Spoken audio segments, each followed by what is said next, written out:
Tuesday, May 9th, 2023. It's approximately, let me check the time, 7:07.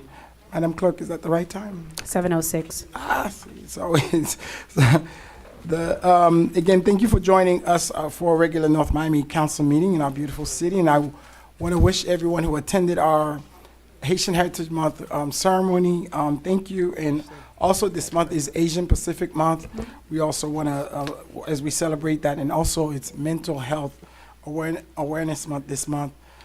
So to the Haitian Heritage Month Committee, led by our Paul, thank you. Thank you for all you do, and I know we're going to recognize you guys later on in the month more appropriately. So for now, roll call, follow-up roll call, we'll do Pledge of Allegiance by our interim Police Chief Angel Rivera from the North Miami Police Department, and then invocation by Pastor Jimmy Loiseau from the Tabernacle Church of Glory. Thank you. Mayor Alex Sezome. Here? Vice Mayor Estime Irvin. Present. Councilman Scott Galvin. Here. Councilwoman Cassandra Timothy. Here. Councilman Pierre French Charles. Present. Mayor, you have a quorum to proceed. Thank you, Madam Clerk. Roll call. I'm sorry, the pledge. If we could place our hands over our hearts, I pledge allegiance to the flag of the United States of America, to the republic for which it stands, one nation, under God, indivisible, with liberty and justice for all.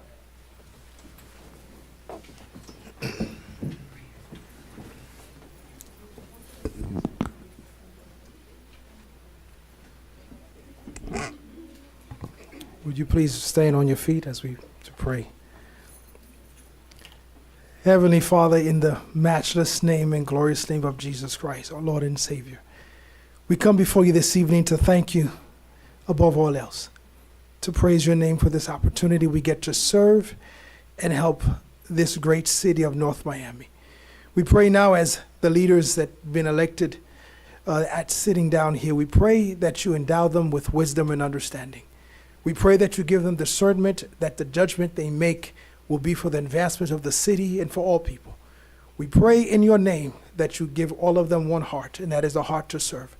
That you said in your word that we do not look after our own interest, but in the interest of our brothers and sisters, those who have means and those who have no means. We pray that everything here that is done, that is executed, may be done in an excellent fashion, in an excellent way. This is our prayer for this city, the leaders that you have elected for such a time as this. No matter the obstacles and the problems and the dilemmas they face, I know you will grant them wisdom, that they will work together as one. This is what we pray. In the mighty name of Jesus, we humbly pray. Amen. Thank you so much, Pastor.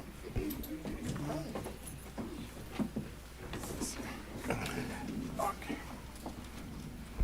Thank you again, Pastor. Really appreciate it.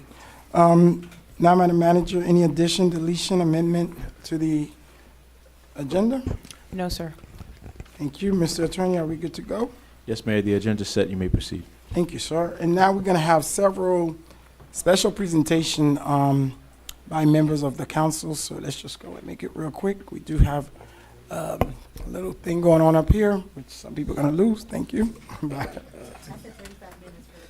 I said an hour and 37 minutes.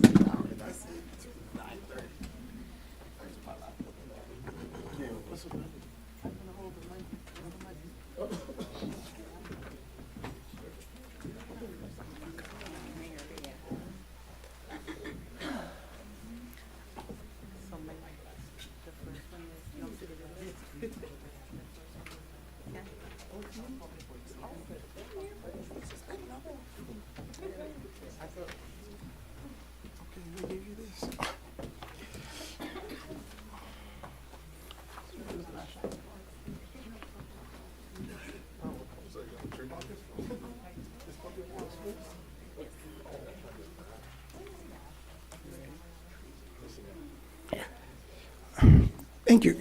The first presentation is National Public Works Week. Is Mr. Public Works Director? Yes, sir. Come on up.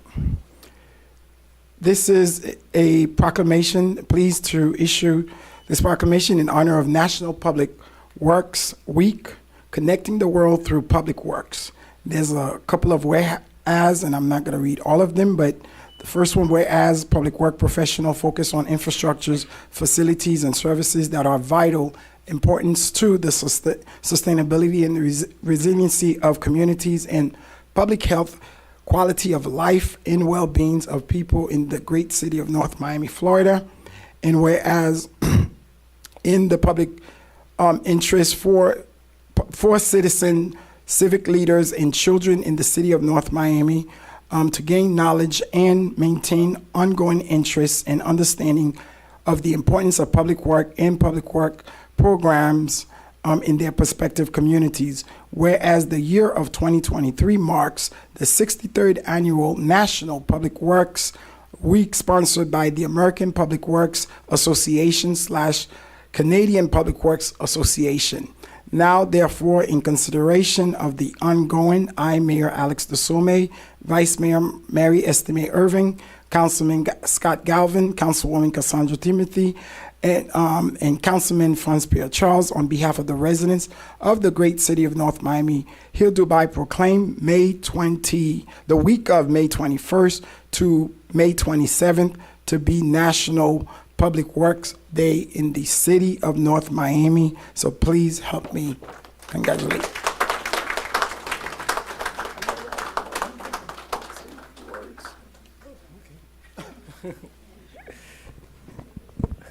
Good evening, everyone. And I'd like to thank the mayor and council for this proclamation. I do have a few words. Hopefully I don't mess up anyone's bet, but I'll try to make it as quickly as possible. And what I'm going to read to you is from my newsletter. What I do is every month I send out a newsletter to my staff. Usually words of encouragement, maybe highlighting different holidays or whatever the case may be. So for this month, considering that National Public Works Week falls in this month, and so does a Water Week fall in this month as well, I had my message directed to them to let them know that they'd be recognized tonight in recognition of Public Works Week, and the recognition is in honor of our efforts to improve the quality of the life in North Miami. The National Public Works Week will be celebrated 21st to the 27th, 2023. And as the mayor mentioned, this year's theme is connecting the world through public works, because public works connects us all through the world. As public works connectors, we help keep our community connected by providing an infrastructure of services in transportation, water, wastewater, stormwater, facility maintenance, right-of-way operations, engineering, streets, capital project management, and fleet services. We are what makes our North Miami community a great place to live and work. Our work leads to a healthier and happy community and makes life better for us all. Thank you.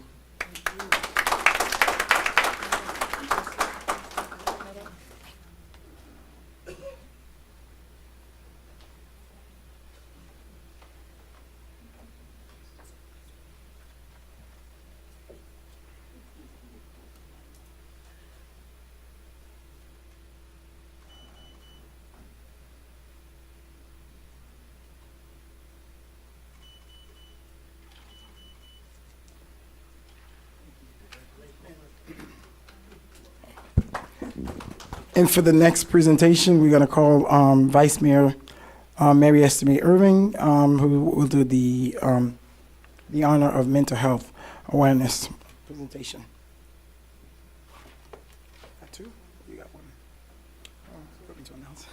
And she'll also do the following presentation, honoring our officer, Martina. Okay.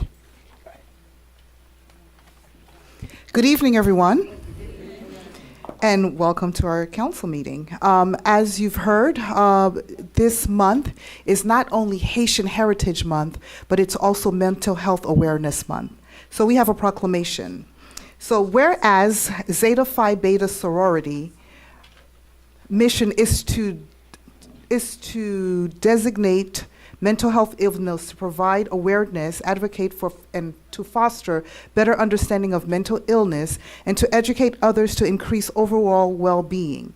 The vision is to promote healthy communities that support open dialogue about mental health and empowerment, and empower individuals to seek help instead of suffering in silence, whereas 1 in 5 people will experience a mental illness during their lifetime. Everyone faces challenges in their life that can impact their mental health. Prevention is an effective way to reduce the burden of mental health conditions. They are practically the tools that everyone can use to improve their mental health and increase resiliency. And whereas mental health conditions are a real and preventive are real in our nation, the areas that someone lives in has significant role in their overall health and well-being, and their surrounding can impact if, how, and when persons need are met, which in turns affect their mental health. Whereas having a safe, stable, and healthy home condition sets the foundation for achieving and maintaining good mental health. With early and effective intervention, those individuals with mental health condition can recover and lead full, productive lives. And whereas each business, school, government agency, healthcare provider, organization, and citizen share the burden of mental health problem and has a responsibility to promote mental health wellness and to support preventive efforts. Now, thereby, in consideration, Mayor Alex Ezume, Vice Mayor Mary Esme Irvin, Councilman Scott Galvin, Councilman Franz Pierre Charles, Councilwoman Cassandra Timothy, on behalf of the residents, do whereby declare the month of May to be Mental Health Awareness Month.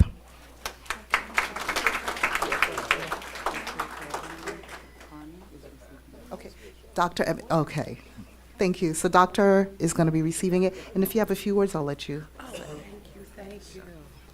Greetings, everyone. Thank you, Mayor and Council. I am Dr. Ebony Coney, licensed psychologist and president of the Upsilon Alpha Zeta chapter of Zeta Phi Beta Sorority Incorporated. And mental health is one of our prominent initiatives as we just partnered with Mental Health America. Because one of the things that we realized, as was stated, 1 in 5 people are suffering from mental illness. And we really have to take it because it's plaguing our communities. So I'm glad to receive this proclamation from the city of Miami, because you are partnering and you're working North Miami. Sorry, North. Thank you for the correction of North Miami, because you all are doing the work and increasing your infrastructure. You're working with Parks and Recreation, and all of those things contribute to overall well-being. So I just want to move forward and hope you all put out initiatives all month long. And of course, if you need my help, I will volunteer my services. Thank you.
So now, I'm excited to proclaim today as one of our Officers' Day.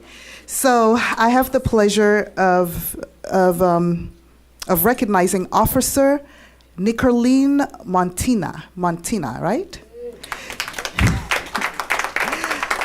Officer Montina was born in Miami, Florida, and was awarded her bachelor's degrees in criminal justice at St. Thomas University. Mayor. Officer Martino would go on to join the North Miami Police Department, the best department in Miami-Dade County, or if I'm not saying the state of Florida, on October 2016. And in 2023, she would join North Miami Traffic Unit, becoming the first woman, the first Haitian American woman to join the motorcycle unit.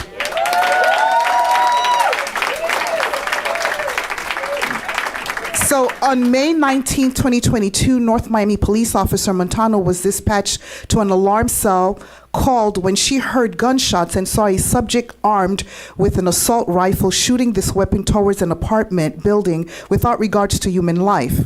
With the utmost bravery and without hesitation, Officer Montano called for assistance and tactfully proceeded to attack the subject.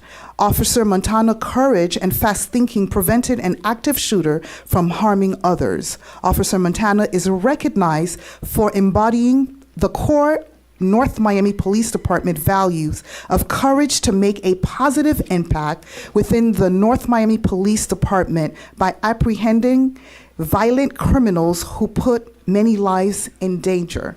So today, and I think I read all of these. So today, we are declaring in the city of North Miami, Officer Nicolene Montana Day.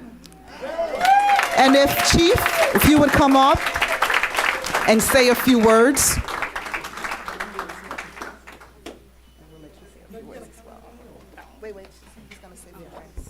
Thank you, Vice Mayor. I think you kind of said it all. Officer Montana is a resident superstar for us. She is the reigning North Miami Police Officer of the Year. She's also a finalist for Miami-Dade County Police Officer of the Year, which is an event we'll find out how well she does. And as you heard the Vice Mayor reading the proclamation, you know, an incident where she did not hesitate. You had a man who was in our streets shooting an AR-15. She did not hesitate, went back to her training, and her actions resulted in the capture. Again, you talk about breaking glass ceilings. Our city's about to be 100 years old, and I checked with some historians, our Kenny Each, and there has never been a woman. We got to change the phrase. We say motorman, not anymore. We have a motor officer. Okay, talk about making history or witnessing history, and I could not be more proud. So.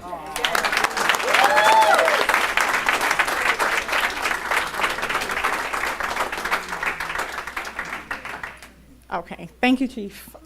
Chief knows how ecstatic I am about public speaking, so he told me last minute to write something, so I'm just going to read off what I wrote today. I would like to recognize and thank Mayor Alex Desime, the city officials, Chief Rivera, and the command staff. I stand here today. I am humble and honored to be recognized as the first Haitian American motors woman, I'm sorry, of the greater city of North Miami. This recognition, however, isn't only about me, but it's also about the young women of all colors who have been told that at some point that they couldn't do something or it was too difficult. Together, we will continue to reach higher, as Chief Rivera said, shattered glass ceilings as we strive together. Thank you once again for this amazing recognition.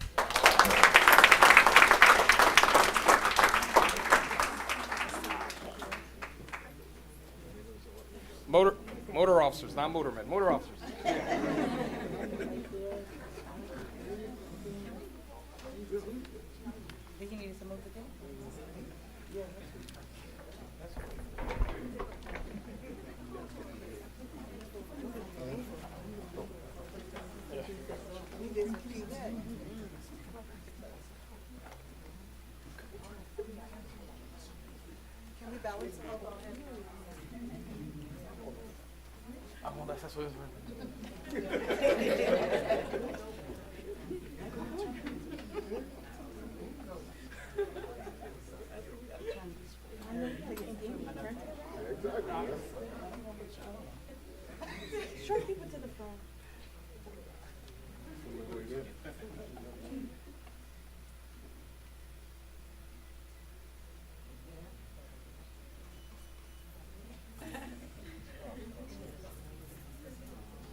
just, Mayor, I'll give you won. You won.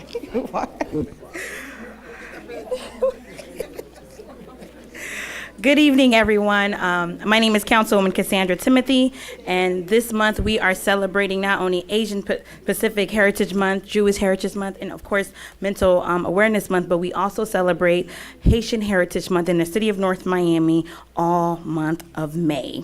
And when we were approached to honor someone in the community, I thought none other than these two women who has been impactful, who has been helpful every time I call on them. They're here to serve, they're here to help. And this past year, we had the honor to have Dr. Lumana Joseph and Ms. Nadine Gideon serving as the president of two organizations that are near and dear to our community. So I'll first start with Dr. Lumana Joseph, if she can come up. She serves, and she's a North Miami resident. She went to USF, go Bulls. And she also served as the president of the Haitian American Chamber of Commerce. And Dr. Lumana, every time we called, you answered. Anytime we needed the chamber, you guys were there to support, whether it was the business summit, whether it was resources that we needed. You guys were always there on the front for it. So we just wanted to thank you and honor you during Haitian Heritage Month, because not only do you serve as a beautiful Haitian woman in the city of North Miami, and also as a chiropractor in the city of North Miami. So not only is she a resident, she's a business owner, and her organization where she served as president for the past year has been very impactful into our community. So throughout the month of May, we will celebrate you, we will honor you, and today we give you your flowers by proclaiming it Dr. Lumana Joseph Day in the city of North Miami in honor of Haitian Heritage Month.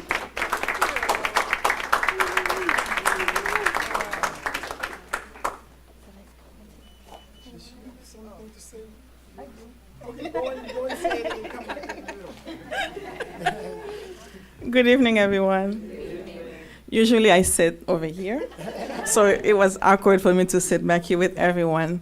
But it is amazing when you get recognized for the work that you love to do for the community. Me as a person, personally, since I was a child, I always wanted to work and give back to my community. So it's only natural as I grow, as I expand, as I have children, that I continue to give back to the community that raised me, and I give them back so that we can have a better future for the others. So I want to thank the mayor, vice mayor, and the council, Councilwoman Timothy, for recognizing me tonight, and also to the board of directors of the Haitian American Chamber of Commerce of Florida, because without them, I wouldn't be the chairwoman for the past 2 years. And thank you for everyone. And I serve on many boards here at the city, and I live in District 3. So I am not Miami person, period. And my business is right there. It's a physical therapy clinic. So if you have pain, aches, or anything, I am right across the street. So please come see me. Thank you.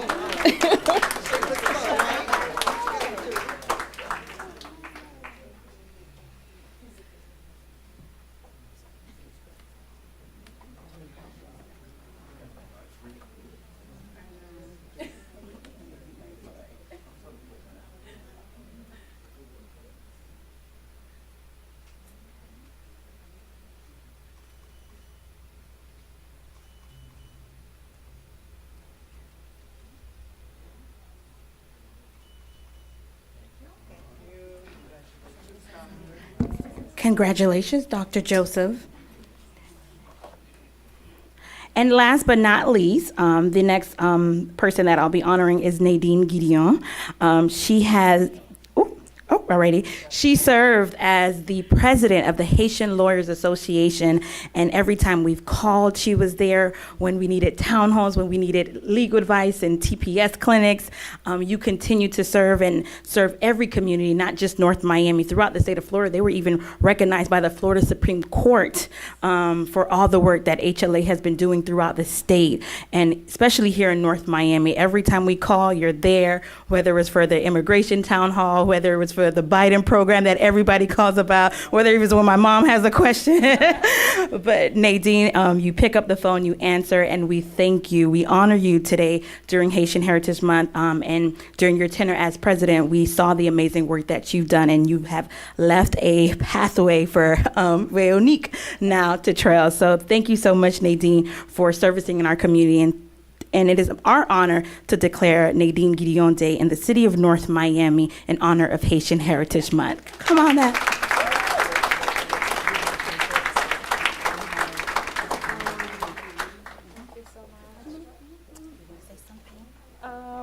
Well, not my cup of tea, but okay. Good evening, everyone. Bonsoir. Thank you so much, Councilwoman Timothée, and to all the council members. Mayor Desormeaux, thank you so much for honoring me today. I am so very proud to receive this on Haitian Heritage Month. I am Haitian. I was born and raised in Haiti. I came here, I would say 10 years ago, went to law school, and I was looking for my niche, meaning to give back, to serve my community, and I decided to join HLA, the Haitian Lawyers Association, and here I am, running around the state of Florida to educate, to provide services, and this is I'm very, very honored and grateful for this opportunity. Really, thank you from the bottom of my heart. Thank you for the opportunity.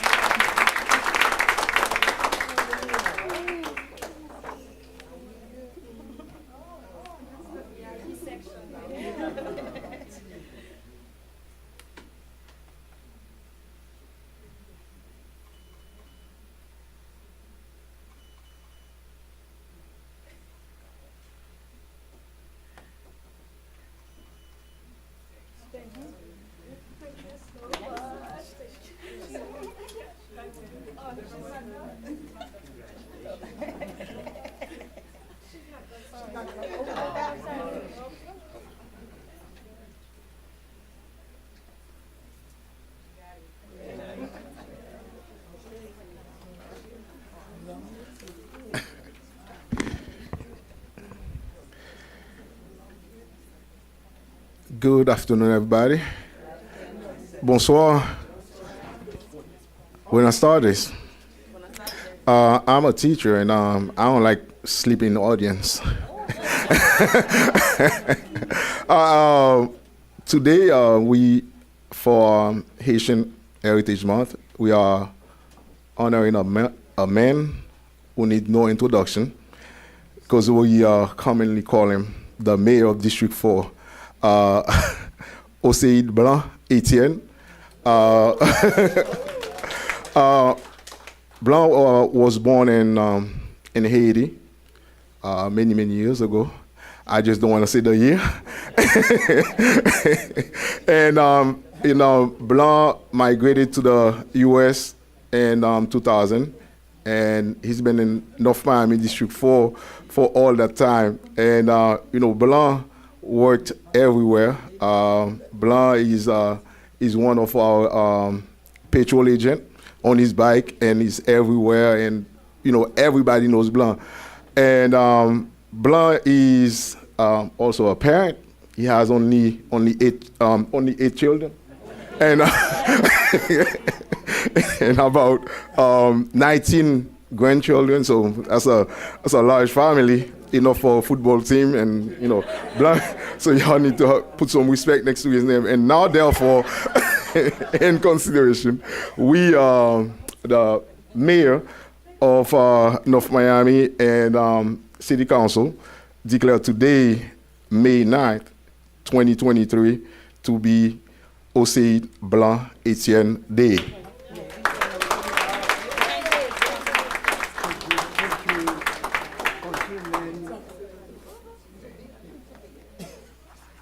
Thank you. Yeah. No, just go ahead. Thank you, Councilman. Oh. Ok, langue vernaculaire, c'est créole, Yeah. Okay. I will translate. Go ahead. Allez, Blanc me paraît tant pis, non? Non. Magistrat. Take too long. Magistrat, ça est petit moins parce que depuis au début, je l'avais. I don't know if I'm going to translate that. Bon. He said, I'm his son. I'm one of the sons, so I'm number 10. Go ahead. Magistrat, permettez, magistrat. Yeah. Je dis à on content que staff notre Miami présenter là comme un personnage déjà qui a 85 ans. Okay, Blum Blum. Today I'm extremely pleased and proud that the North Miami City Council decided to recognize me at the age of 85. Suivi de cela, moi j'ai un pile haïtien après magistrat, vice-magistrat, tout, ainsi de suite, toute notre autorité. Ou bien ex-magistrat André Pierre, ou bien Yolio Benson, tout des guettes, un pile haïtien, mais de un pile. Mais blanc là, il maillette là. Blanc. Ok. He said, a lot of folks that I've helped out throughout, former Mayor Andre Pierre and Yoli Robertson. You too. That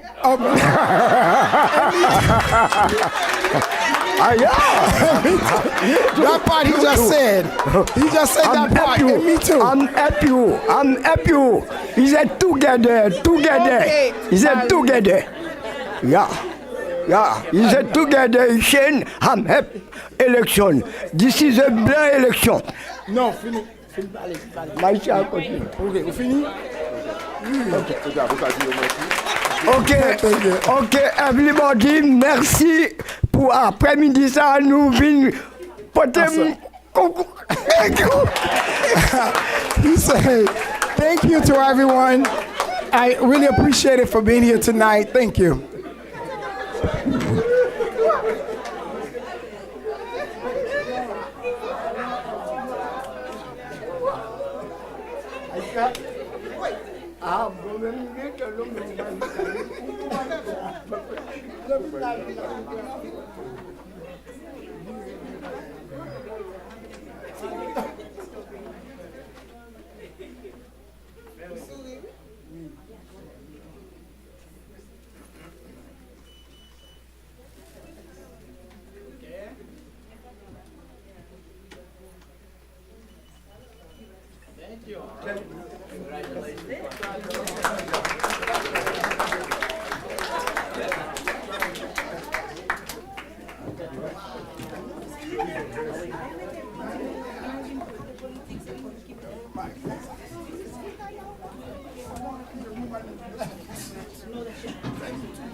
Thank you so much. That was very eventful. And now we are, where are we? City events, announcement, and then we'll follow by appointments and then consent agenda. Savannah, hello.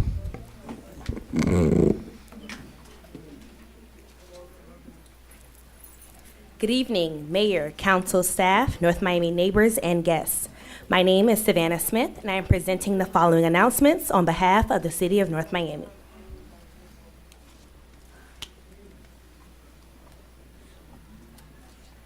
The North Miami Public Library will host guest storytime in celebration of Haitian Heritage Month every Wednesday in May at 3:30 p.m. The guest for Wednesday, May 10th, 2023 is North Miami City Clerk Vanessa Joseph. And for Wednesday, May 17th, 2023, it is Haitian comedian Success Jr. For more information, call the library at 305-891-5535. Join Mocha on May 10th, 2023 at 6 p.m. for a reception celebrating the opening of Lonnie Holly, If You Really Know, which explores U.S. history, environment, and personal memories through his transformative work. Mingle with artists, explore exhibits, and indulge in soulful refreshments and music. For more details, please visit mocha.org.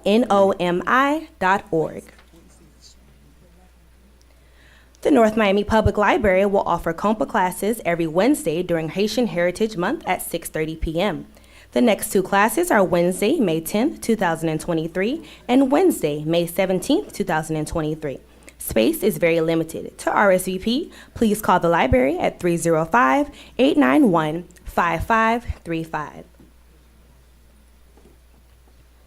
Grab a shovel and join Councilwoman Cassandra Timothy for a groundbreaking ceremony for the residences at North Miami. Thursday, May 11, 2023 at 2 p.m. The event will take place at 950 Northeast 124th Street, North Miami, Florida 33161. Councilman Scott Galvin, in collaboration with San Souci Homeowners Association, is hosting a town hall meeting on sargassum. The meeting will take place at the Scott Galvin Community Center Thursday, May 11, 2023, beginning at 6:30 p.m. Get in gear with the City of North Miami's next monthly bike ride, scheduled for Saturday, May 13th, 2023, beginning at the Mocha Plaza. Registration is 8 a.m. and the group ride starts promptly at 8:30 a.m. Several rest and water breaks are along the route. Call North Miami Office of the Mayor and Council at 305-895-9815 for more details. Join Mocha for a special edition of Mocha Makers to learn from Art on the Plaza artist Edison Penafiel about his current work on the plaza. Then explore plein air painting with teacher artist Lucia Morales. The session will build on the previous sessions and will take place Saturday, May 13, 2023, from 1 p.m. to 3:30 p.m.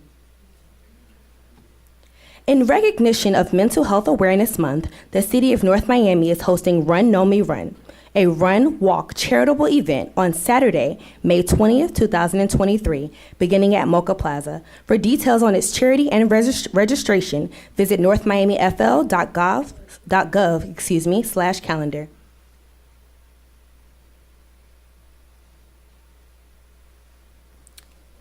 Haitian Flag Day is just weeks away. Celebrate it in the city with Alan Cave, DJ Stax, Whiskey Chick, and Kenny Ayeti. Thursday, May 18, 2023, beginning 4 p.m. at the Mocha Plaza.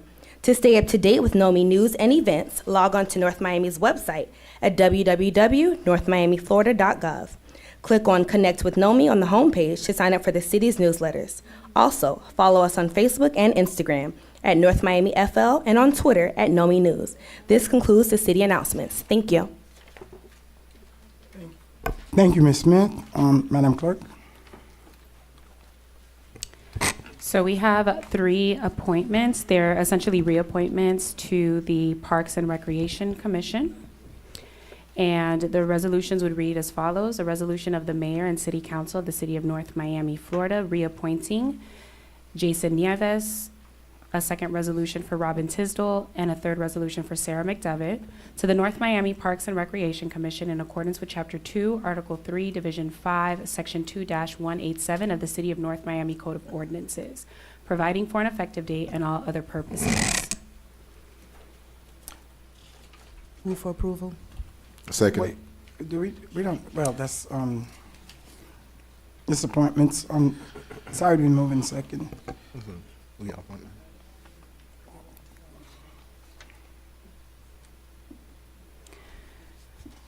I have a motion made by Vice Mayor Estime Irvin to approve the appointments as read, seconded by Councilman Charles. All in favor? Aye. Any opposed? Motion carries with a 5-0 vote. Consent agenda. Unless a member of the City Council wishes to remove a specific item from this portion of the agenda, tabs A through B constitute the consent agenda. These resolutions and items are self-explanatory and are not expected to require additional review or discussion. These items will be recorded individually, numbered resolutions, adopted unanimously by the following motion: that the consent agenda comprised of tabs A through B be adopted. So move. Second. I have a motion made by Councilman Charles to approve the consent agenda. The motion was seconded by Mayor Desilme. All in favor? Aye. Any opposed? Motion carries with a 5-0 vote. Thank you. Tab C. Tab C, a proposed resolution of the Mayor and City Council of the City of North Miami, Florida, authorizing the city manager and city attorney to submit an application in order to obtain project financing under the Florida Department of Environmental Protection State Revolving Fund Program, SRF, for the City of North Miami Winston Water Treatment Plant Reliability Improvements Project. Further authorizing the city manager and city attorney to negotiate and execute an agreement between the City of North Miami and the Florida Department of Environmental Protection, FDEP, in order to obtain SRF financing, establishing pledged revenues, designating authorized representatives, and providing assurances of compliance with program requirements, providing for an effective date, and all other purposes, tab C. Thank you. Presentation, and then we'll open to public hearing. Good evening, Mayor and Council. Whistler Pierre Lewis, Public Works Director. Through the manager, I'll just read the background into the record. The Winston Water Treatment Plant was commissioned in the early 1960s, and it's well past its useful life and in need of major rehabilitation.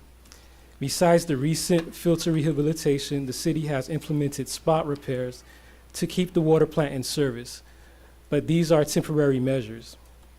The city proposes to make much-needed improvements at the Winston Water Treatment Plant. The proposed project is to make updates and modernize the Winston Water Treatment Plant. It will allow the system to function more efficiently and extend its useful life. Additionally, the project components include a new administration building, which will serve as the Emergency Operations Center, 2 new storage tanks, a rehabilitation of the aerator, lime softening treatment unit, 2 new lime slakers, new pumps, and chemical facilities. The funding that we're requesting is approximately $40 million, of which $8 million of principal will be forgiven. I also have with me today our consultant who prepared the RFI, Hazen and Sawyer, should you have any questions. Thank you so much. And now public hearing is open on the item, and then we'll take it to the council. Seeing none, this is a good thing. Thank you so much, Mr. Director. Member of the council, as you know, this is the first part of the water plant. We need 80 million. This is to start the process, and we will ensure that we will do what we do to ensure the other 40 million is done. And I think you're right, Whistler's been almost 20 years since we've been talking about repatching and doing what we need to do with the plant. Unfortunately, the capacity of it is done. The infrastructure, we borrowing water buying from Miami-Dade County. So this is the right direction. So I do urge members of the council, please, we do this. This is a must. So anything from the member of the councils, I'll just move for approval. So move.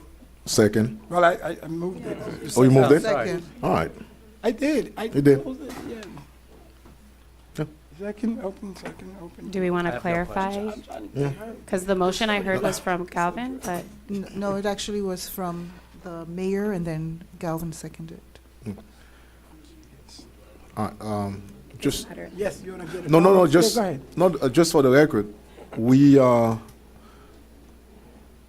in a dire situation with that water plant, Yeah. and we need to move swiftly and get that done because we don't want to be dealing with a crisis. Because as leaders, you can act or respond, and now we need to act. So I think this is a very good beginning, and I am ready, and then we need to dig for more and do what we need to do over with that plan and get it going. Thank you very much, and I'm supporting this item, and we need to keep going, find the money, because we need to fix it. I have a question. Once we submit this loan, right, application, how long before we get it? What's the process? So, Vice Mayor, we need to submit this loan by June of this year, and then the agreement needs to be executed before the end of the year. The construction schedule that we put in the loan application is for construction to start in March of 2024. Okay. But of course, we'll do all that we can to expedite it. Okay. And so we expect to get the funds by the end of the year so that we can. Yes, and okay. actually we even asked for an advance payment, so it'll help us with our cash flow management and everything. So Okay. we've communicated that with the state, and they are approving that as well. Thank you.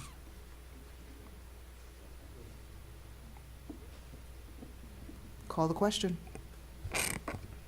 I have a motion made by Mayor Desilme to approve the item at tab C. The motion was seconded by Councilman Galvin. All in favor? Aye. Any opposed? Item passes with a 5-0 vote. Thank you. Tab D. Tab D, a proposed resolution of the Mayor and City Council of the City of North Miami, Florida, authorizing the city manager to execute an interlocal services agreement in substantially the attached form between the City of North Miami and the North Miami Community Redevelopment Agency, NMCRA, for the provision of indirect services by the city to the NMCRA for fiscal year 2022-2023, further authorizing the city manager to take all actions necessary to implement the terms and conditions of the interlocal services agreement, providing for an effective date and all other purposes. Tab D. Quick question, Madam Manager or Mr. Attorney, can we do tab E as well? Is it in? Can Madam Clerk? Can we? It's the same interlocal, right? It's the freebie interlocal. It's two interlocal. It's two different items. It's two Oh, different items. Yeah. okay. Go ahead. I'm sorry. Go ahead. Tab D now is open to, if you have anything you want to add, Madam Manager. If not, it's open to the public. Tab D. Seeing none, tab D is Move closed. for approval. Second. Okay. I have a motion made by Vice Mayor Estime Irvin to approve the item at tab D. The motion was seconded by Councilman Galvin. All in favor? Aye. Any opposed? Item passes with a 5-0 vote.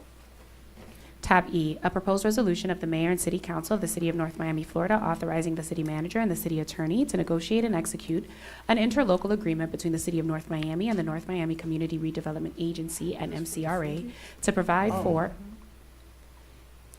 NMCRA funding in the amount of $250,000 to be used towards the cost of the city's one-year pilot program with Be Free LLC, doing business as Freebie, to provide on-demand electric vehicle transportation services, further authorizing the city manager to take all action necessary to implement the terms of the interlocal agreement, providing for an effective date and all other purposes. Tab E. Thank you.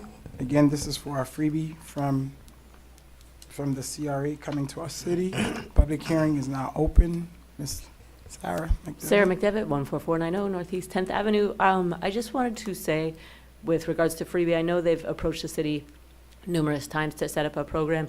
And while I'm not in opposition to the program, I do hope that we have an ROI analysis planned for this program, because we have a shuttle service that is very effective and could stand to be expanded, or even extended hours, other types of considerations. It doesn't require that anybody use an app. It just comes on a regular schedule. Many people use that shuttle, and I just hope that when we're thinking about, especially if the county adopts the Better Bus Network, we're going to have additional options for last mile connections, and having a shuttle service that serves many versus a few vehicles that serve few. I just want to make sure that the time is taken at the end of this pilot program to really make sure that we're getting our best return. Thank you. Public hearing is now closed. Move for approval. Second. Second. Thank you, Ms. McDevitt, for your point. I have a motion made by Vice Mayor Estime Irvin to approve the item at tab E. The motion was seconded by Councilman Galvin. All in favor? Aye. Any opposed? Item passes with a 5-0 vote. Tab E. As it relates to tab F, F. please be advised that the following item on the agenda is quasi-judicial in nature. If you wish to speak in favor of, object to, or comment on an item, please complete a public speaker's card indicating the agenda item number on which you would like to comment. They can be found in the back of the room. You must be sworn in before addressing the city council, and you may be subject to cross-examination. If you refuse to submit to cross-examination, the city council will not consider your comments in its final deliberation. Please also disclose any ex parte communications you may have had with any members of the city council. City council members must do the same.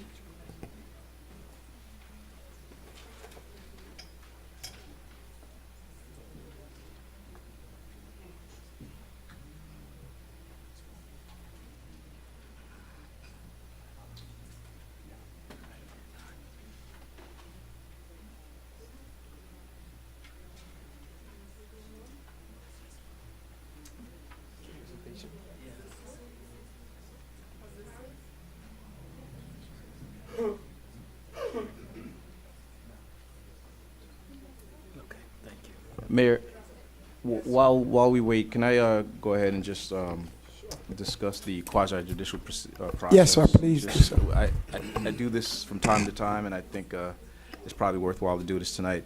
So this is a quasi-judicial hearing. The reason we call it a quasi-judicial hearing is because there are some elements of a judicial or court proceeding here.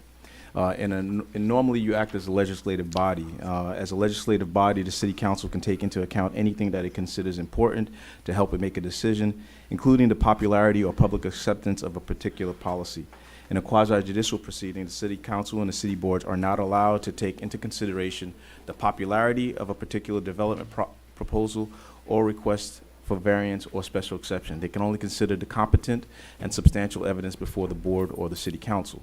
The term competent means that the person is qualified to give evidence on the subject.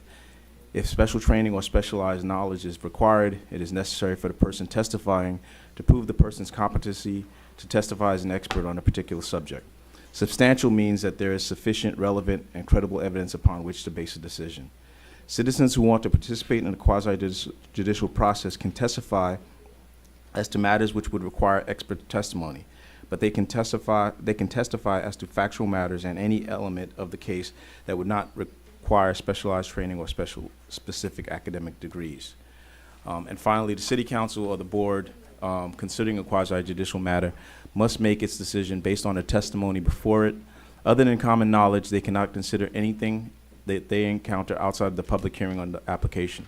Theoretically, at least, politics can play no part in the decision process.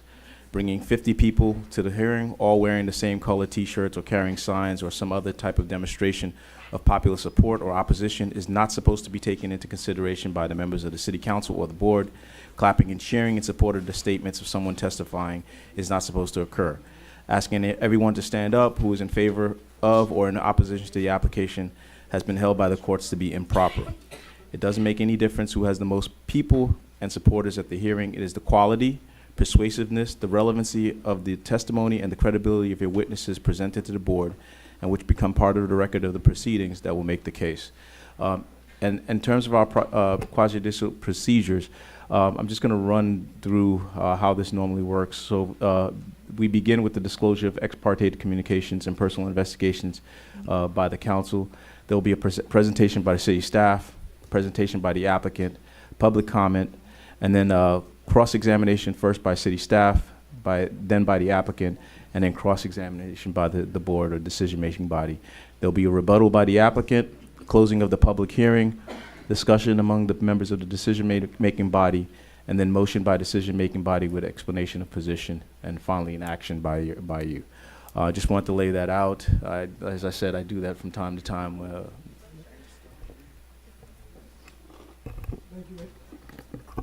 Thank you, Mr. Attorney. Mr. Derrick, Mr. Kirk, The clerk needs to read it into record. Oh, I thought what Jeff was doing, just explanation. Just explanation of the process.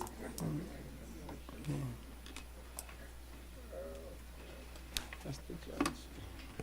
Tab F, a proposed quasi-judicial resolution of the mayor and city council of the city of North Miami, Florida, approving an application for a conditional use permit in substantially the attached form for a proposed development consisting of 24 two-story townhomes on 2 parcels of real property generally located south of Citadel Plaza, 13400 Northeast 3rd Court, west of 13330 and 13350 Northeast 3rd Court, south of 13310 Northeast 3rd Court, north of 13270 Northeast 3rd Court, specifically identified with Miami-Dade folio numbers 06-2230-000-0121 and 06-2230-000-0122, and totaling approximately 1.52 acres in accordance with Article 3, Division 4, Sections 3-402 through 3-407, Article 4, Division 2, Section 4-202,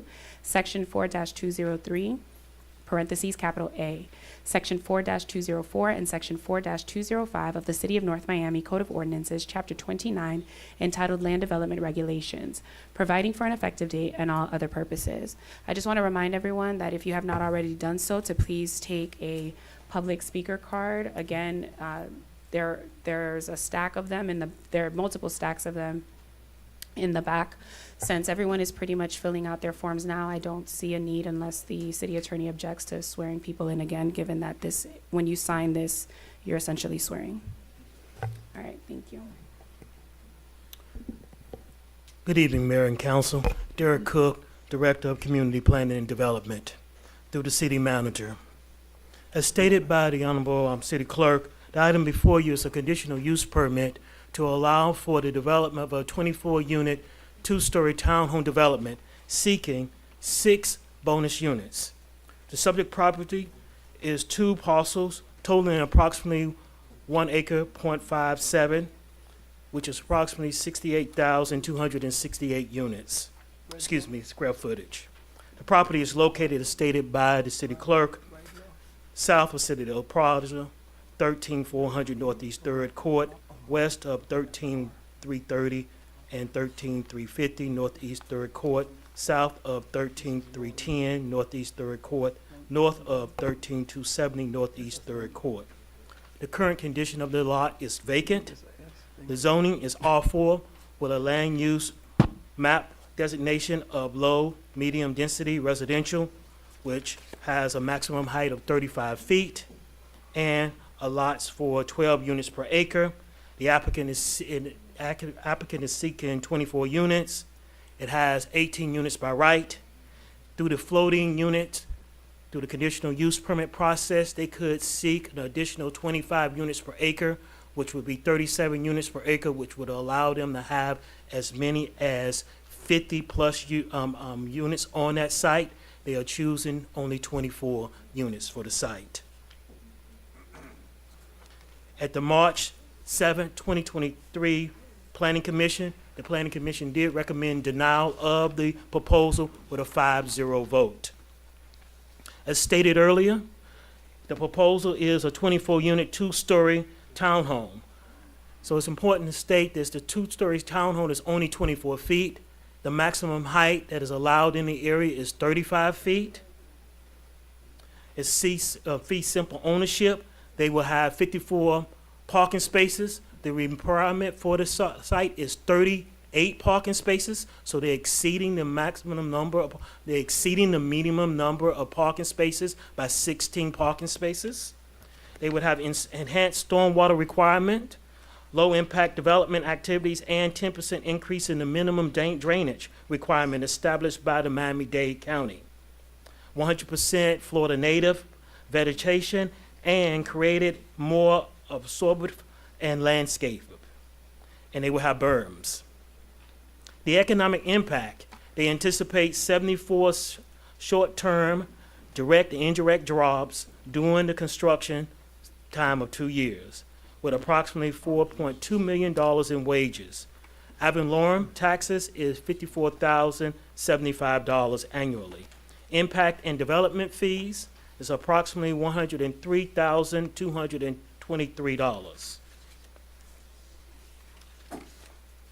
The conditional use permit conditions requires Development Review Committee review, construct and maintain 6-foot wide sidewalks along Northeast 3rd Court, unification of the properties, a certificate of occupancy and certificate of use, provide LEED certified or equivalent certification prior to the certificate of occupancy, and sustainable commitments, including enhanced stormwater retention and low-impact development activities.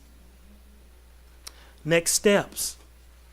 As stated, they would need to go to the Development Review Committee for review, and after that, they also will require site plan approval by you, Mayor and Council. Thank you. Thank you so much, Mr. Attorney. With the applicant now would be, okay, presentation, okay.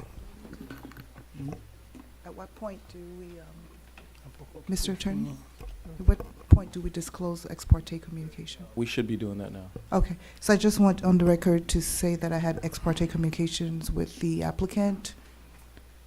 Do I need to, Yes, I had, I also had a conversation with Yeah, for the clerk, yes. I also had conversation with the applicant, representative as well. I also had conversation with the applicant. I did not have conversation with the applicant. I had a meeting yesterday with Miss Eileen Mikaba. Oh, her too? Oh, she's an applicant? Oh, yeah. I had Right, I also want to put that on the record for Eileen Mikaba. I've met with her as well.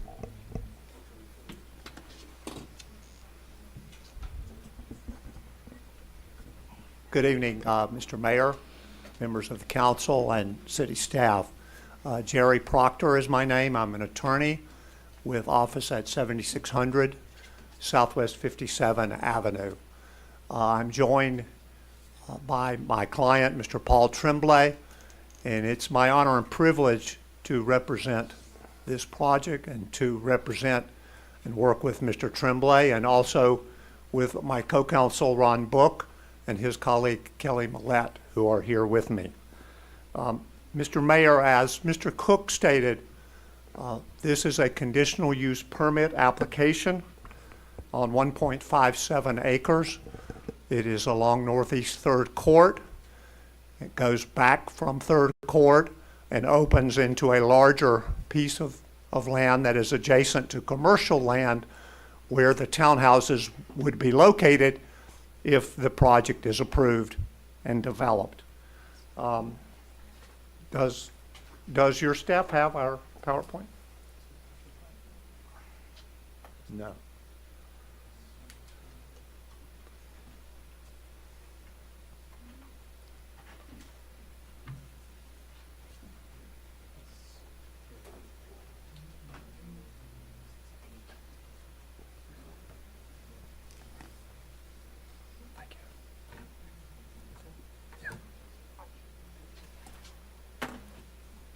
Is this how I move it up and down? Yeah. Just here? Okay, thank you.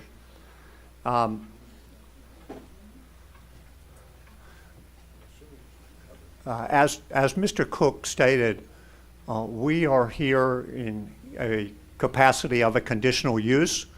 We're seeking 6 additional units above and beyond the code permissions in your bonus process and your bonus criteria. As he stated, we are about 40% under the density that could be requested for the development. And we're requesting a total of 24 fee simple townhouse units. The development will come in off of Northeast 3rd Court, will come back from 3rd Court as it moves away from the community, which we'll talk about, and we'll have the 24 units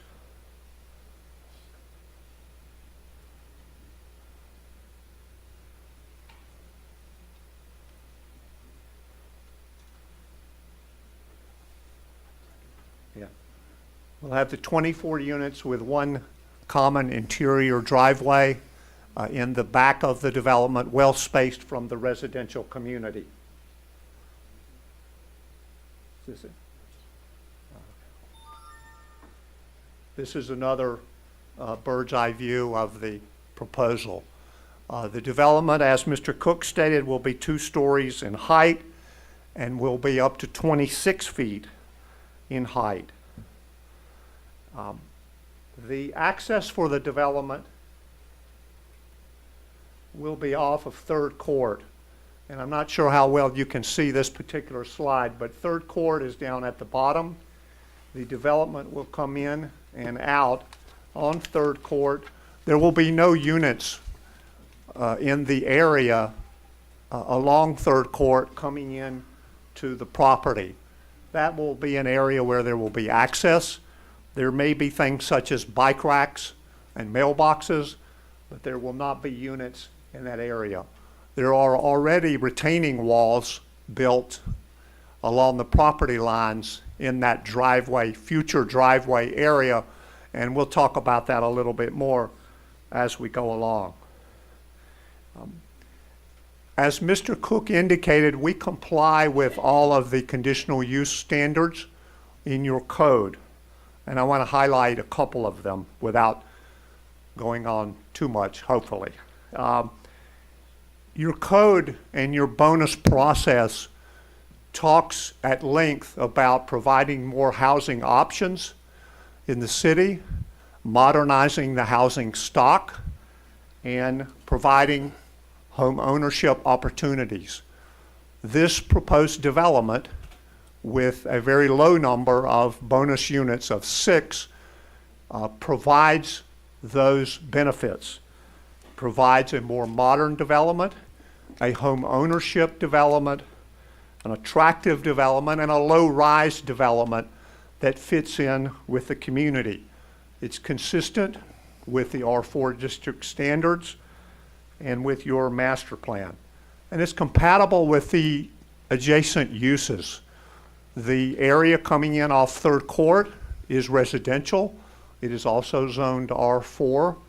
And this development, first of all, it sits back in the back portion of the property. The units and the buildings are 40 feet or more away from any property line, and the scale of the development is in keeping with the area.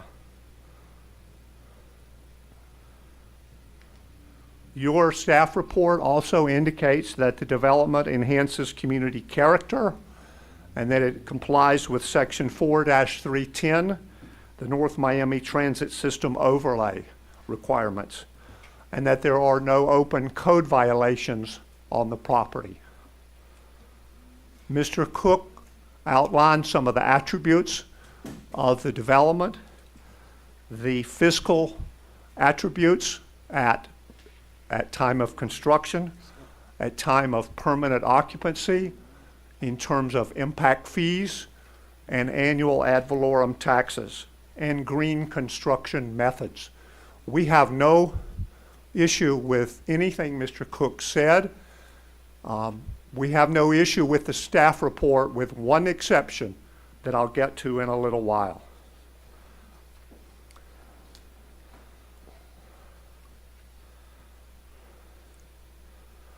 Part of your staff report is a 5-page document called Staff Analysis Report.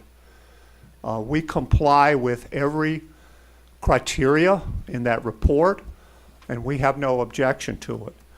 What are the criteria and what are some of the comments in that report? We will provide drainage, and I know drainage is a big issue here with the community. We will provide drainage for a 5-year storm event with full on-site retention. That's required by Miami-Dade County. We will also provide full on-site retention of a 25-year storm, 3-day storm. That is a significantly more intense storm. That requirement normally by Miami-Dade County for a project of this size is not required.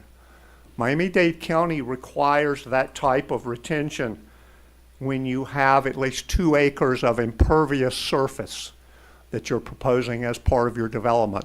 We don't have 2 acres, period. Our entire property is 1.57 acres. But we agree to that condition, and we will have to comply with it going forward.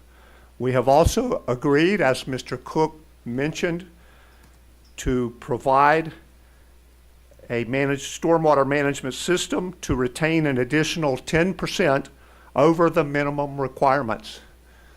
So the requirements that I've just outlined will be enhanced an additional 10% in terms of drainage and stormwater retention by the development. Your staff, if this is approved, will review and ensure that we comply with these conditions as we go forward. We have agreed to these conditions in the past, and we still agree with them.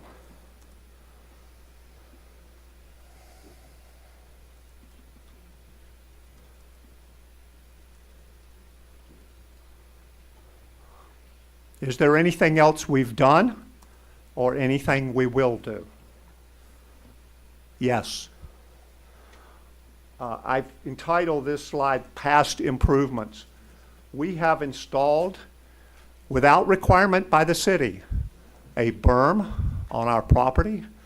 We have erected an aluminum picket fence on our property in an attempt to assist with stormwater management, assist when there are rain events in the community before we even develop the property.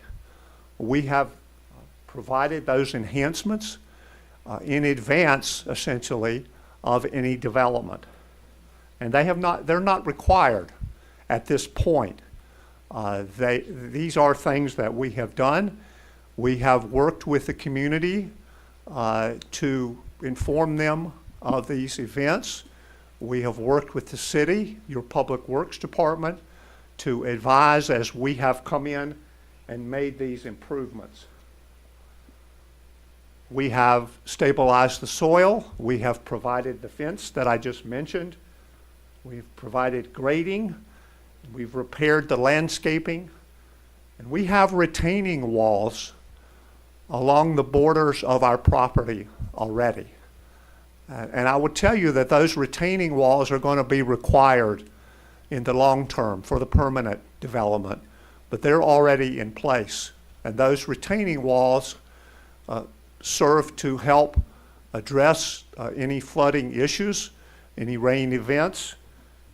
And I want to say, I don't want the board to believe that we have prevented 1 ounce of water from escaping our property.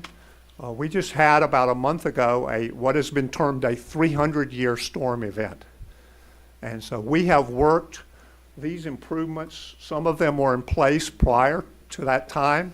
Some of them have been installed since that time.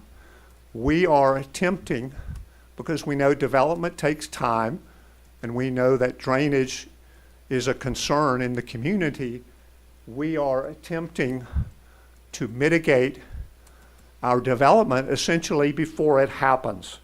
And we are providing improvements and have provided improvements to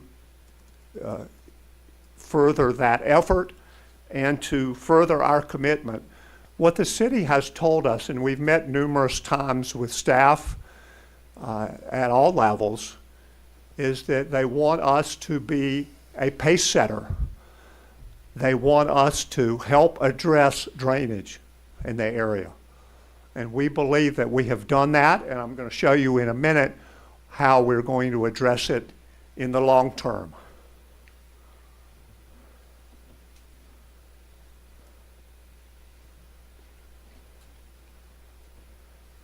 These are the future improvements. And I've gone through some of them. I've talked about the storm events and addressing those in our stormwater plan. We will be elevating our site to approximately 9.22 foot finished floor and also elevating the rest of our site. We will have to provide, and we will provide, proper transition down to third court. Third court is lower in elevation than some of the rest of the area, including our property. And that has been one of the problems. Third court is lower than really the community at large, as we've been told, going up to 135th, going west to the canal, and you have an area-wide regional problem. And what we have been told all along the way is we want you to help us. We want you to help resolve this issue, and we want you to improve your property so that there is no impact essentially from your development on the stormwater issues and on third court.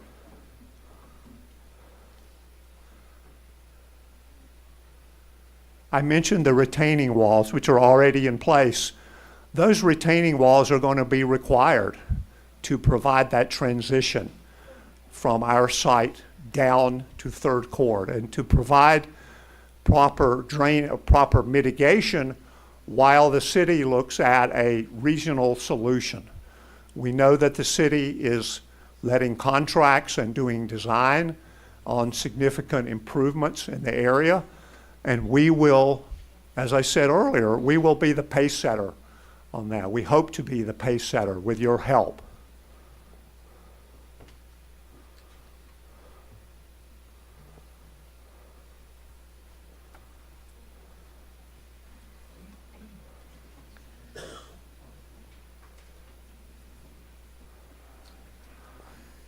Where does that leave us? We have one concern, and one concern only, with the staff recommendation. We have no concerns with what we just heard from Mr. Cook, and we've worked cooperatively with him and his staff. However, on page 3 of the resolution, there are a list of conditions that appeared for the first time to us last Friday in the staff report. They require essentially that the applicant pay for and construct all necessary stormwater improvements in and along Third Court to resolve stormwater issues for this entire area. And I want to go through the conditions. They're up on the screen. That using the city's stormwater facility design, the applicant shall ensure the construction of the off-site stormwater drainage facilities determined necessary to mitigate the street flooding along Northeast Third Court. Such facilities shall be installed and accepted by the city prior to the issuance of a certificate of occupancy. While the city will provide construction management services, the applicant shall be responsible for the cost. And lastly, the city shall approve the credentials of the contractor selected by the applicant for the installation of the off-site stormwater facilities.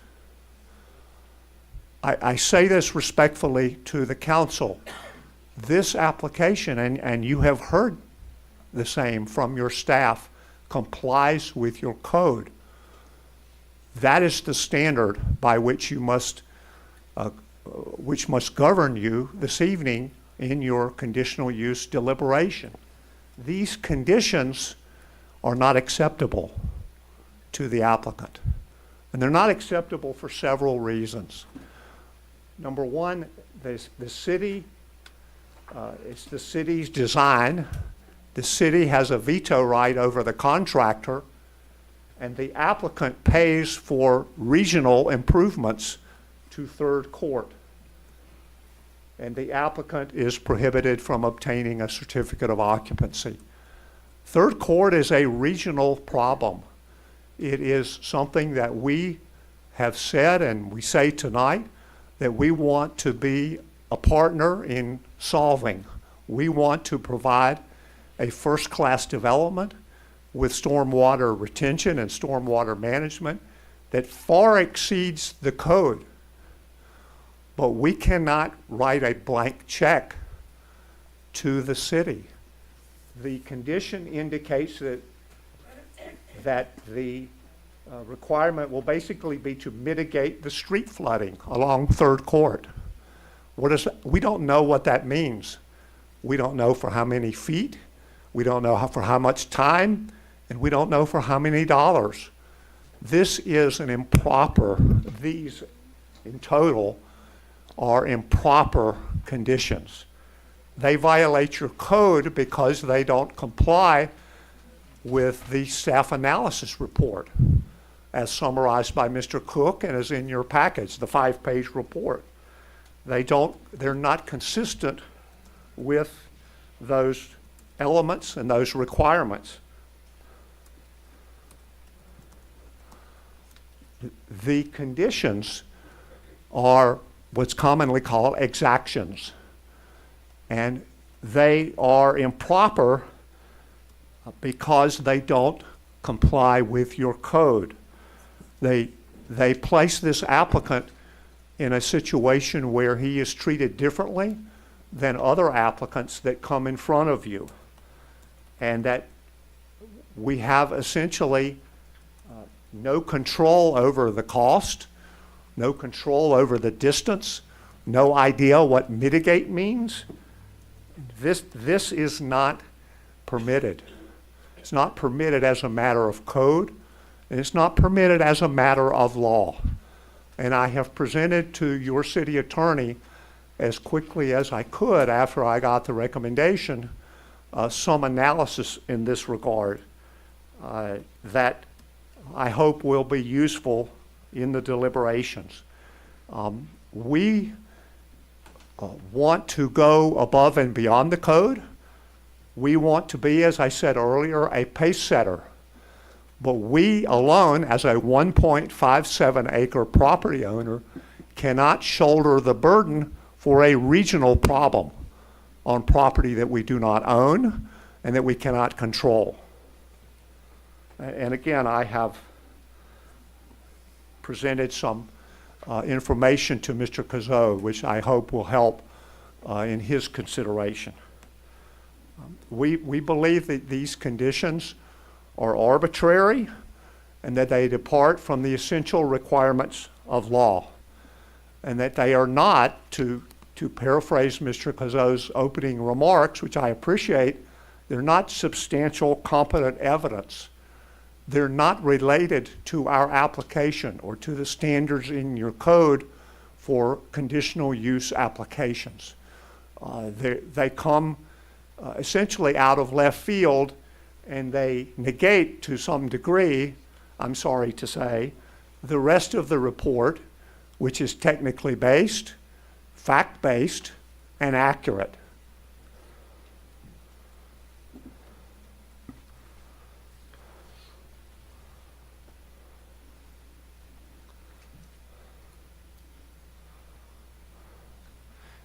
Mr. Mayor, we will reserve some time for rebuttal.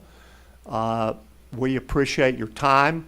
We're here to answer any questions, and we will look forward to some healthy debate on the issue. Thank you.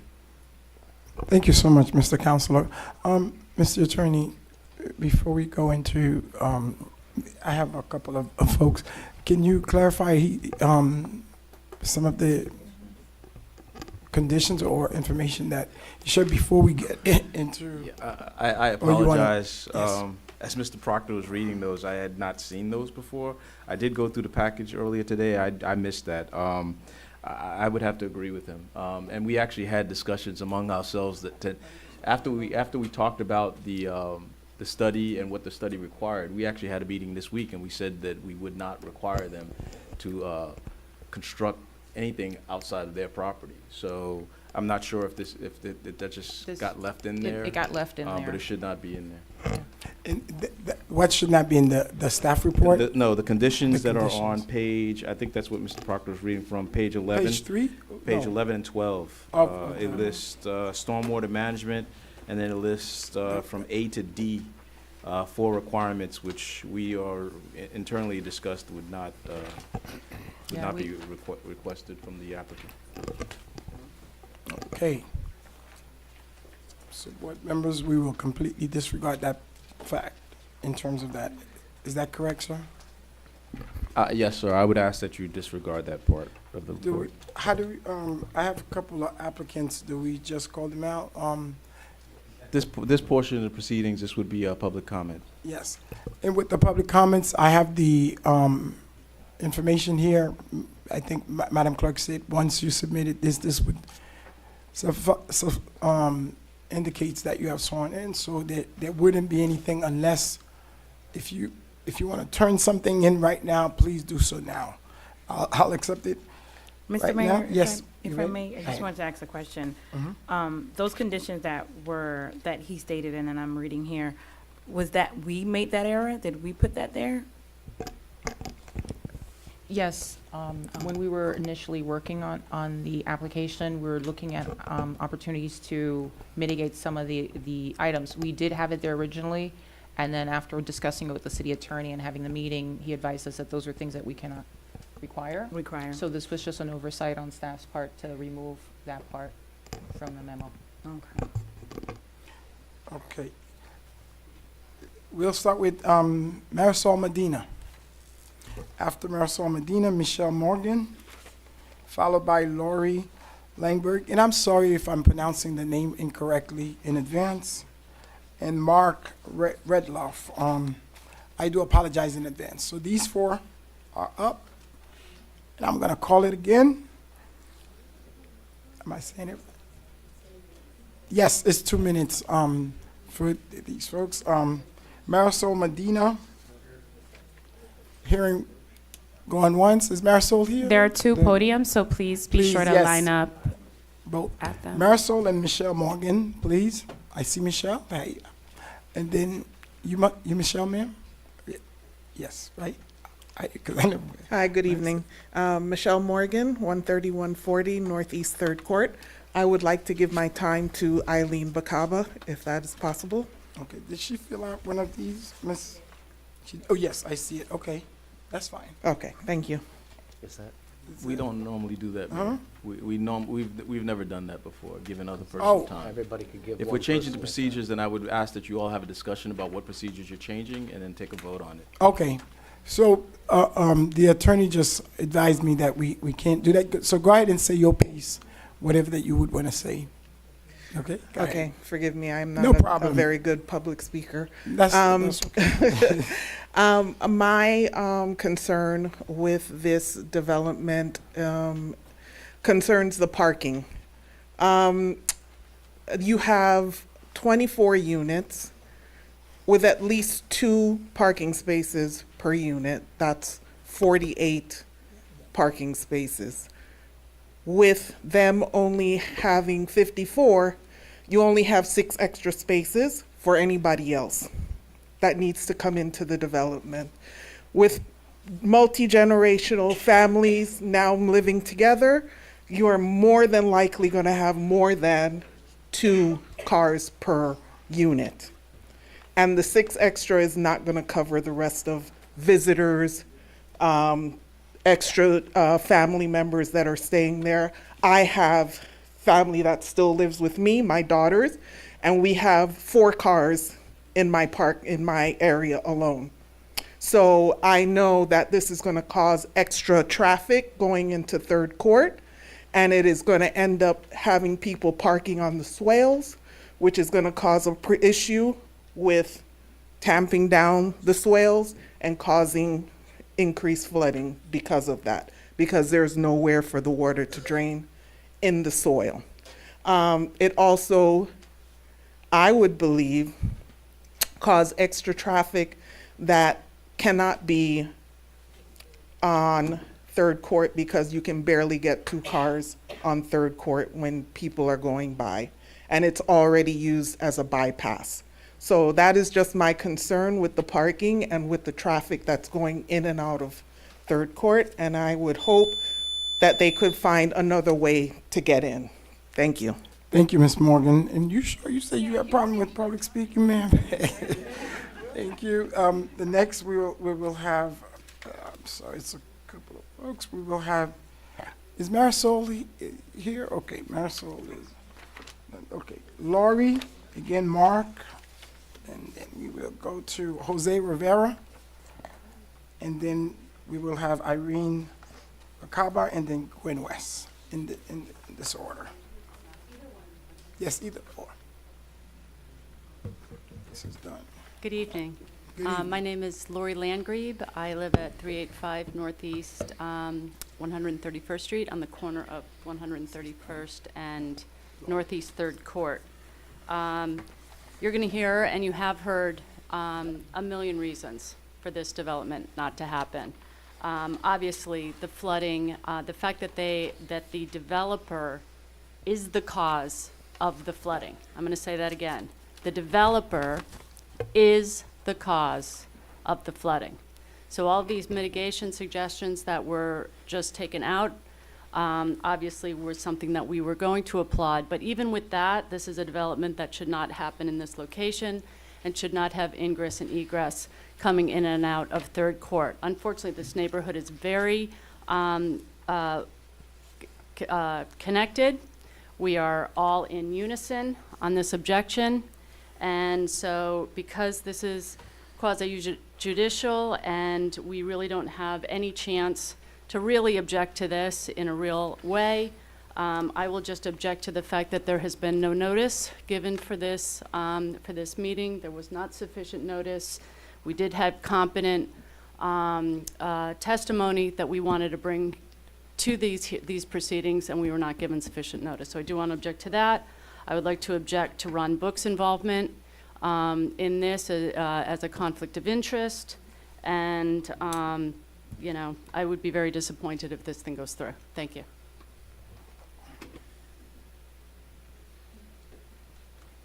Yes, hello. My name is Mark Rudloff. I'm president of 13135 Northeast 3rd Court. Thank you very much for the time and the consideration. So we have 20 lots on the street overall, and we're talking about a single lot that's going to more than double. The properties are actually on the street right now with the ingress and egress. There's also the study that was made on the traffic, which I think said that it was going to increase the traffic by 141 approximate trips per day, which, talking to Michelle and the number of cars that we have, and if it's 50, everybody has at least 2 trips a day, which means going to work, coming from work. So we're closer to 200, and I counted the cars personally 2 days, and I had numbers between 500 and 700 cars that already drive on the car on a daily basis. So that's an issue that I have. I also have an issue that we heard that the elevation is going to be increased by 9 feet, which I understand from a developer standpoint, but everything, water flows down, is going to come down the street. So everything that comes through there is going to go through one lot that's allotted for 3 units only. And now we have 24 new units coming into one single lot, in other words. So that's my objection. Thank you. Thank you, sir. Jose, Irene? Hello. My name is Jose Rivera. I live at 13325 Northeast 3rd Court, right from that lot. I'd like to ask you a question. Raise your hand if you would like an entrance and an exit in front of your house with 48 cars coming in and out. Raise your hand. How about you, Paul? Okay. They flooded my block with water, and now they want to flood my block with traffic. Okay?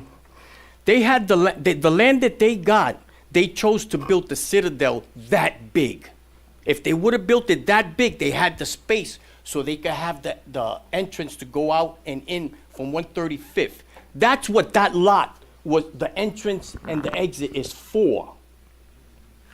So now with all the traffic that we got, you figure this out. We got 20 houses on our block. They want to put 24. That's another block.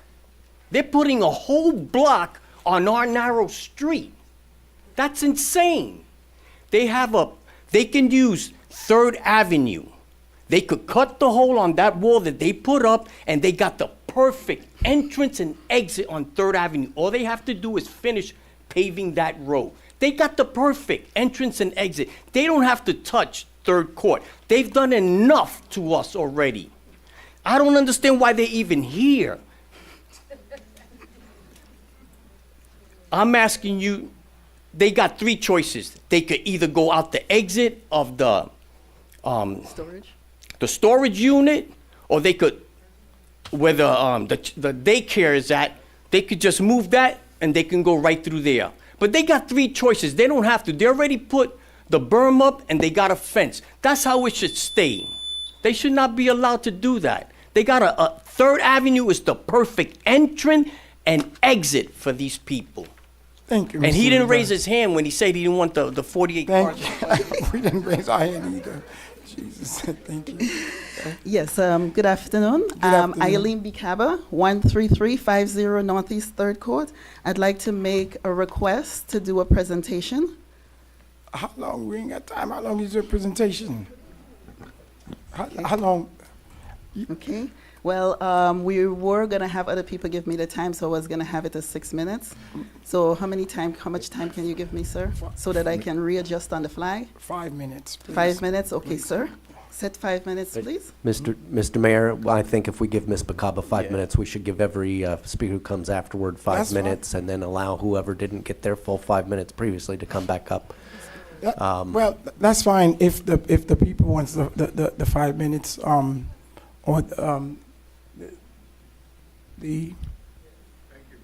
I mean, it's 5 minutes for me. So, Mr. Mayor, may I ask the following? First, I'll ask the attorney. As I said, sir, if you, this is public comment. We normally limit public comments to 2 to 3 minutes. If you're going to change that procedure, I would really ask that you all have the discussion, make a motion, and vote on it. So No, that Mr. we know Attorney, I'm not changing no procedure. Ms. Bacaba, almost every week, she's emailing in terms of, requesting, and I have not allowed it. She just asked, and I said that the 5 minutes. So I understand, sir, but this is a quasi-judicial item. If you all take certain actions tonight and we get sued, I have to defend it. And one of the things I need to be able to show is that they had their due process, that we didn't change the procedures on this particular applicant alone. If we're doing this, then we do this for every applicant that comes up here. That's all I'm saying. But if we're not going to do that, then we need to keep the regular procedures. The 2 minutes, I'm sorry, go ahead.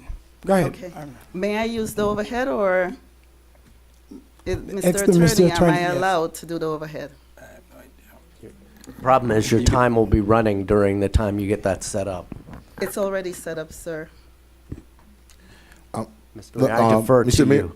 Mr. Mayor, if I may, I think we have to be very careful with that, because if we let it slide for one person, and then everybody gonna ask us to do the same thing, that's exactly what our city attorney is saying. So it is basically public comment. So we limit it to the 2 minutes, but not She has 2 presentation. minutes. She asking to She has do a 2 minutes, presentation. so in terms of what she do Right, with the so 2 minutes, I don't it's- know what's the problem. Correct. I would say that let her use whatever she needs in the 2 minutes that she's allowed it.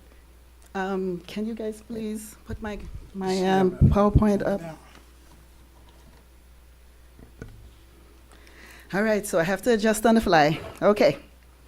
Third Court has 3 major issues in terms of this project. The first one is the infrastructure and the flooding issue. The second is density, and the third is traffic and parking. Now, as you can see, Jose was talking about this development coming in front of his house, and would you like that if that was you? This developer had a lot of options for ingress and egress, and he chose to lock himself in. This is what Jose was talking about. And this is 3rd Avenue on the south. This depicts what Jose was talking about. In 2018, when Abreu Development broke ground on their first project, the Citadel, the neighborhood suffered sewage spills since then, and there have been more than 30 documented cases of flooding. This developer does not care about the community. He raised the land, and he emptied and elevated the land for Delmas Homes. Here's the berm he put in. They talk about a berm. Well, that berm was put in place of the wall, and he was given citations. And all they did was bigger wall, and the water was going around that berm, so we know it was going to go around the wall also. So it's disingenuous, and he did not put the berm in across Third Court to stop flooding until he went before the Planning Commission this year. So he allowed us to intentionally flood from that lot for 3 long years. Now, I would like to spend my time mainly going over the density, because I think that is against code and against the city's own comprehensive plan. When we were annexed, they increased us to, so we're going for 60 to 81, which is a 300% increase. Ms. West? Good afternoon. I'm Gwendolyn West, and I live at 13090 Griffin Boulevard. And it sounds to me that this is a project that has already thumbs up. You know, you've already said yes to this. But there's not one time have I heard anyone say anything about the sewage problem that we have. The last time I was here, I tried to continuously tell you, and you already know, that we have a problem with the infrastructure for the sewage line. So now, with his 24 families, I mean, what am I to do? The last storm, the sewer line is still backed up. We have not cleaned the sewage line since the storm a couple of weeks ago. So you got to flush the toilet 2 or 3 times in order for the sewage to go down. So that is something that we have not addressed at all. And seems like, you know, our backs up against the wall with this. I hear him saying to you, Mayor and Council, I mean, we love you and you're ours.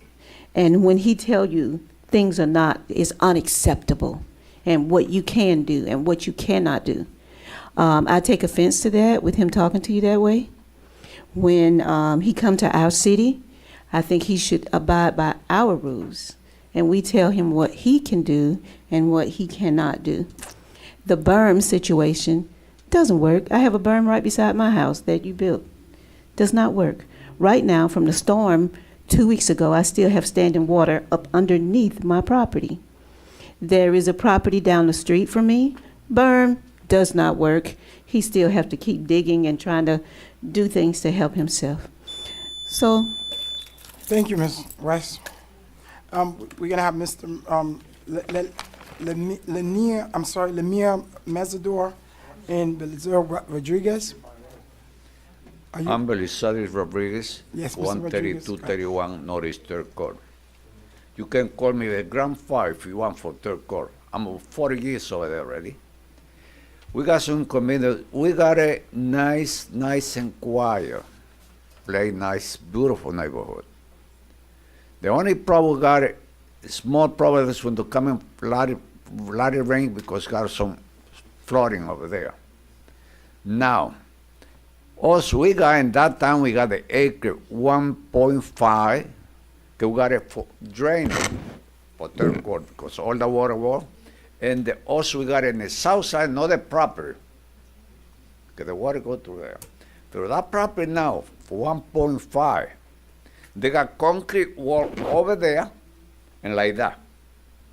All the rain, when they come in the heavy rain, they're gonna come into Third Court. They're not gonna be easy to us. Plus, another thing, I used to bring the weekend, all my grandson to my house, they drive a bicycle back and forth, back and forth, back and forth. They can't do anymore without traffic over there. You talk about 24 units over there. In other words, the neighbor, the neighbor will get nice and quiet over there. They're gonna change everything. I talk about 40 years. I'm not got age to start in someplace out. No. I think you can help us, to keep a living peace over there. That's the way I think. And please, we need your help. Thank you. Thank you, sir, ma'am. Mpa pale anglais Ou te- very well. ou bet- Si ou- te yon men ki- ou te met pale- Ça, c'est bonne volonté qui te cap traduit pour moi. Ou te met parler, allô? Oui. Madame Mesidor, ou te met parler, nap translate pour. Merci beaucoup. Moi, habite dans 133-29 Nord-Est, 3e côte. 13329 Northeast Third Court. Oui. Yeah. Pasha, you want to translate? Oui. Moi, habite dans 133-29 Nord-Est, 3e côte. Depuis 2012. Et là, je complimente mon yo pour bel travail ça qui fait la zone nan levé li très belle, c'est vrai. I compliment the nous pas individuals. jamais- Mamiata. I compliment the I compliment the individuals for the work that they did. They did some nice work and lifted the aesthetics of the area. Me trouve que depuis travail la fin fait, nous vinn gen problème nous men dans zone nan. Since the work was done, we began to have problems in the area. À cause que de l'eau a été dans côté travail la fait là, c'est là de l'eau a été qu'on y a même depuis travail la vinn fait de l'eau a même une traverser vinn venu, li ban nous gros problème. Because where the site is situated was where the water would be. But since the work happened, the water has come to where we reside. And now it's given us big, big problems. Ça là me camper m'pa fini tout bagay. Merci beaucoup. All right, that's where I stand because I'm not going to say everything. Thank you very much. Hello, my name is Marisol Medina at 1270 Northeast 124th Street. I was your first called speaker. I wanted to pick up on speaking of the density of the units. That unit that goes, or the parcel that goes out to 100, I'm sorry, I'm speaking of my street, that goes out to Third Court, they're trying to put the density of that unit that is before it was R4 and it was annexed in our comp plan showed that only 3 units could be going out in that direction. Now, if we add those 24 units that they're speaking of that are going to go out towards Third Court, this now increases the density that we have in our code, which is 60 to now 81. I believe that that should be looked at in regards to our comp plan because that's an excessive amount coming out in that area, and then that surpasses the original density that we had when we had R4. And I am in alignment with the neighbors of that area.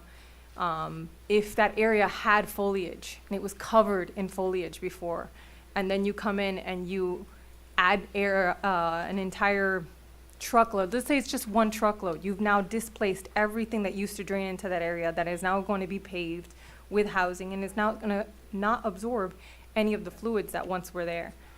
And unless you dig in and you recreate that area so that it all contains into one place, no drainage, no berm is going to keep that on that property.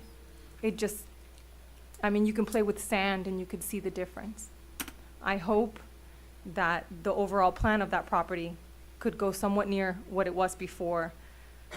Or, I know you're on your last plot of land and you're trying to do the best that you can with it as a developer, but you had a whole bunch of land to work out in a place that was swamp. I think it should have been planned a little bit better. Thank you. Mr. Applicant, any rebuttal? Please. There's no more. That was the last speaker for public, for this portion. Thank you, Mr. Mayor and Council. Just want to run through several things, and I think I can do it fairly quickly.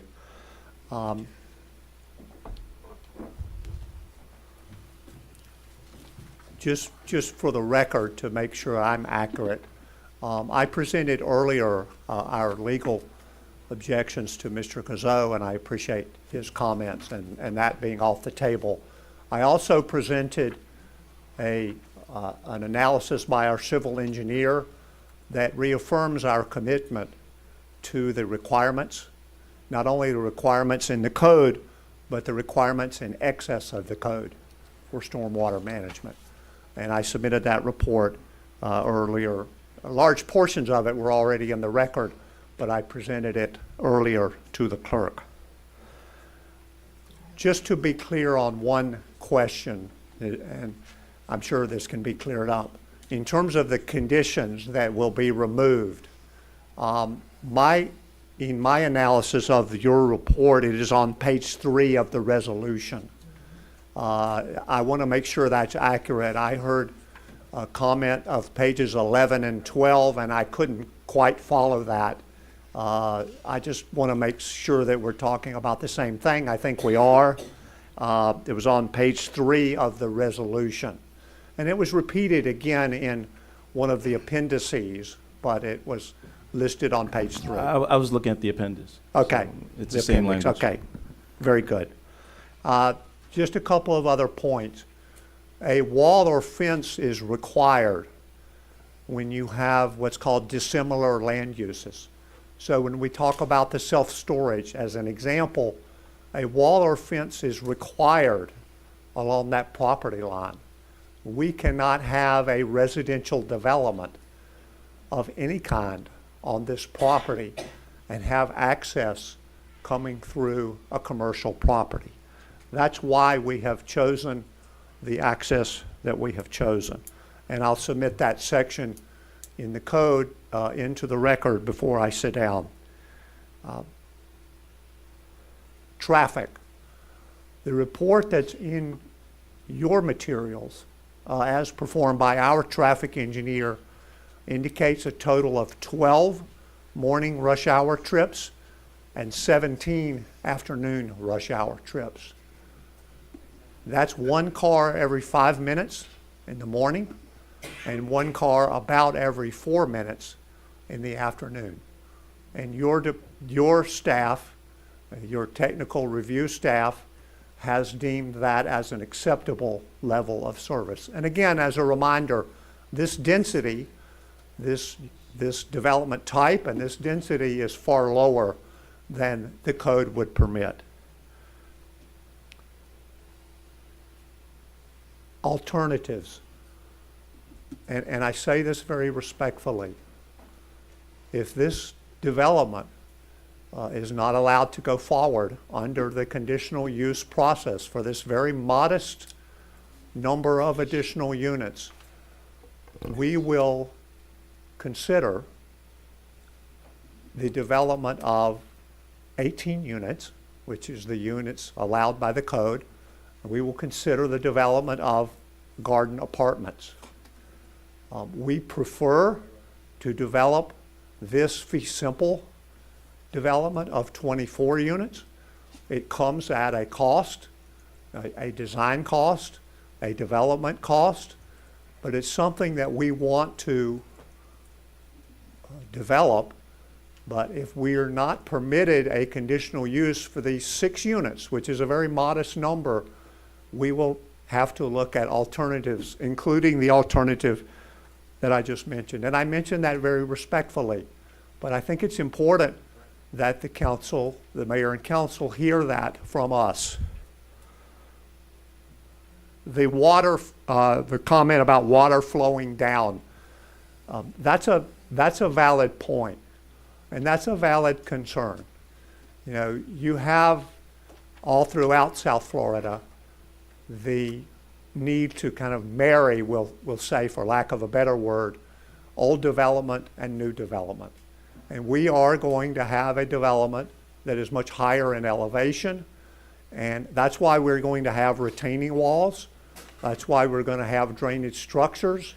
And I would simply say this, as the project goes from the townhouse units and the townhouse driveways and the areas where the folks live, and it proceeds toward Third Court or in from Third Court with access, we will have to take special care with that area. Under the code, we will have to provide drainage structures, we will have to provide the proper trenching, and we will have to provide a number of measures probably before the end of the process to especially address that area.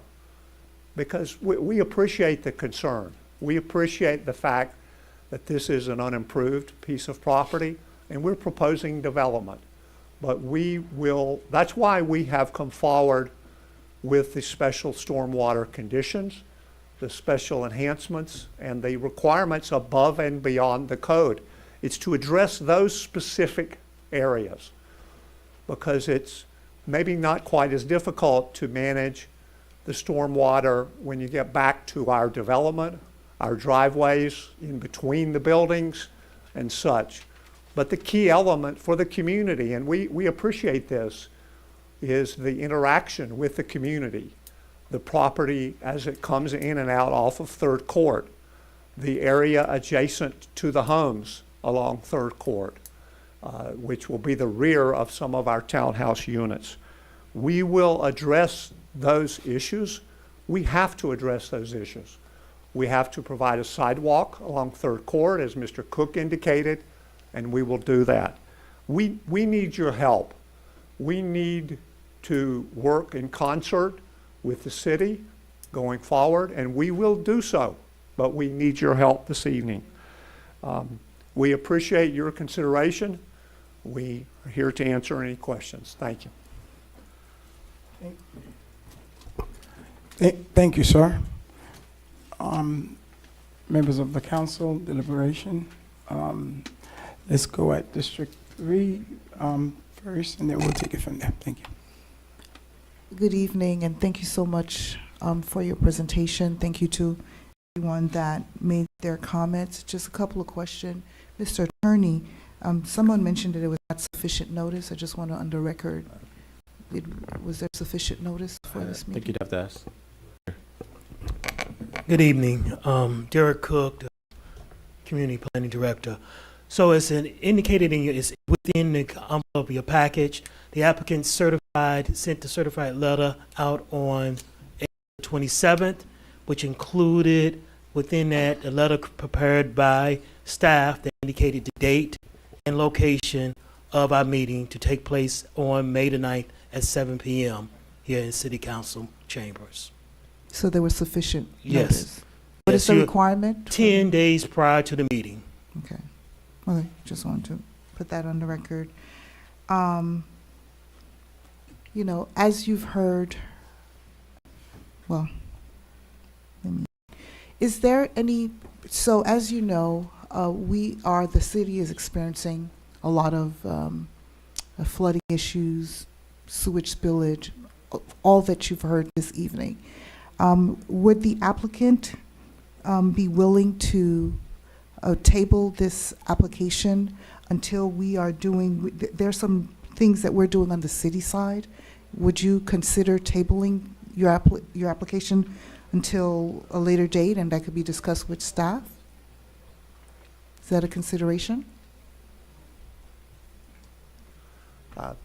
Through the chair, we would ask that the council move forward this evening. This item has been delayed several times at the Planning Commission level, and by choice of us at one point here in terms of scheduling between April and May. We will be going through a lengthy process from this point forward if we're approved. We will have to go through the Development Review Committee, and we will have to marry, again, my choice of terms, the development, the elevations, the drainage, and the flooding concerns with the city's design considerations for Third Court. It's my understanding that the city is underway with that design, with choosing a designer and with moving forward. And we will commit to working with that design so that we're compatible and vice versa with that design. But that process and our process are going to take many, many months. And therefore, we would respectfully ask that the council move forward this evening. Unless there are any other legal infirmities that I don't know of, we would ask that you move forward. Thank you.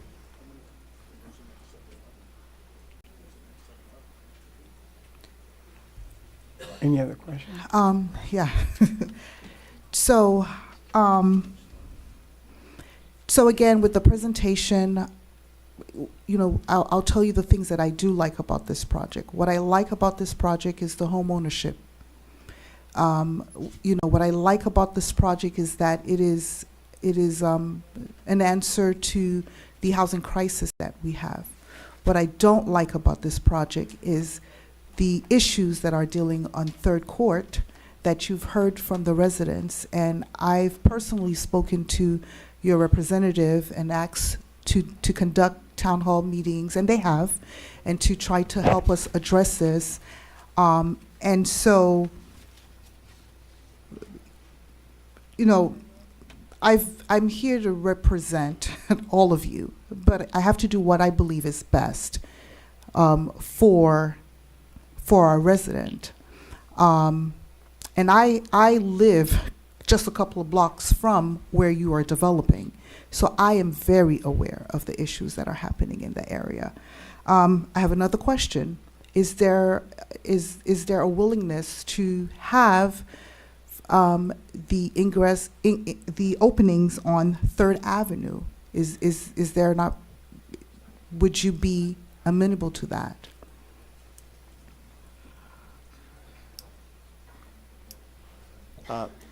Again, through the chair, the properties along 3rd Avenue are privately owned.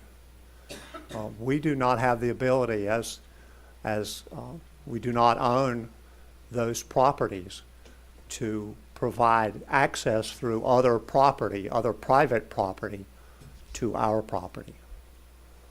We have explored all options as it relates to this issue, including the one I raised earlier about the self-storage, but we do not have the ability to enter from other private property because we do not front 3rd Avenue.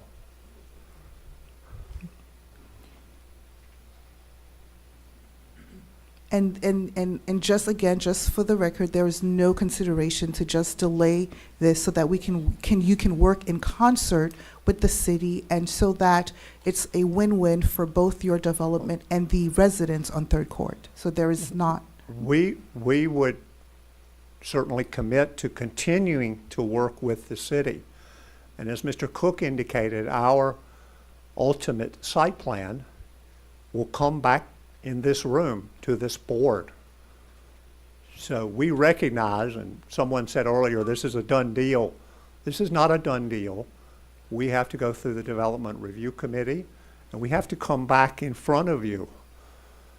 And when we come back in front of you, it will be many months from now, and we believe and we're hopeful that we will all know more about the city's plans, and that we will be able to adjust and to provide above and beyond the code the necessary stormwater drainage on our development. So this is not our last time on Right, this so if you development. agree that this is going to take some time, then Yes. could you agree, could we just delay it as it's going to take some time, and Madam- give us the opportunity to work with this? Madam Vice Mayor, our problem is that this is going to take many months, and that if this were a final decision, a final appearance, I would, it's not that I don't understand your question, but we might be more responsive and more acceptable to it. These issues, the drainage issues, the regional issues, and our issues and our site plan are going to be back here at the council. And we want to move forward. We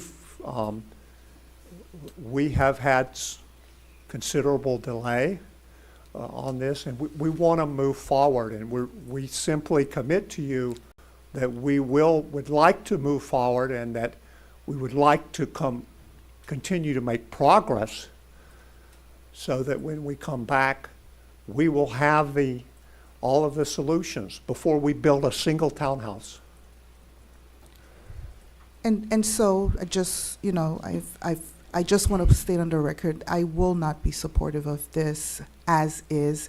I feel way more comfortable if there was an opportunity to table this, and we could continue to work in concert, so that because this is also could potentially impact, it's not potentially, the concerns will impact the future residents that you have on your development as well, which could potentially be more problems again. So I at this point, I just want to state on the record that I will not be supportive of this as I won't be supportive of this item. Any commissioner? Mayor, may I? I'm sorry. Councilman Galvin, No question. Timothy? Okay, and then we'll go to Timothy. Go ahead, sir.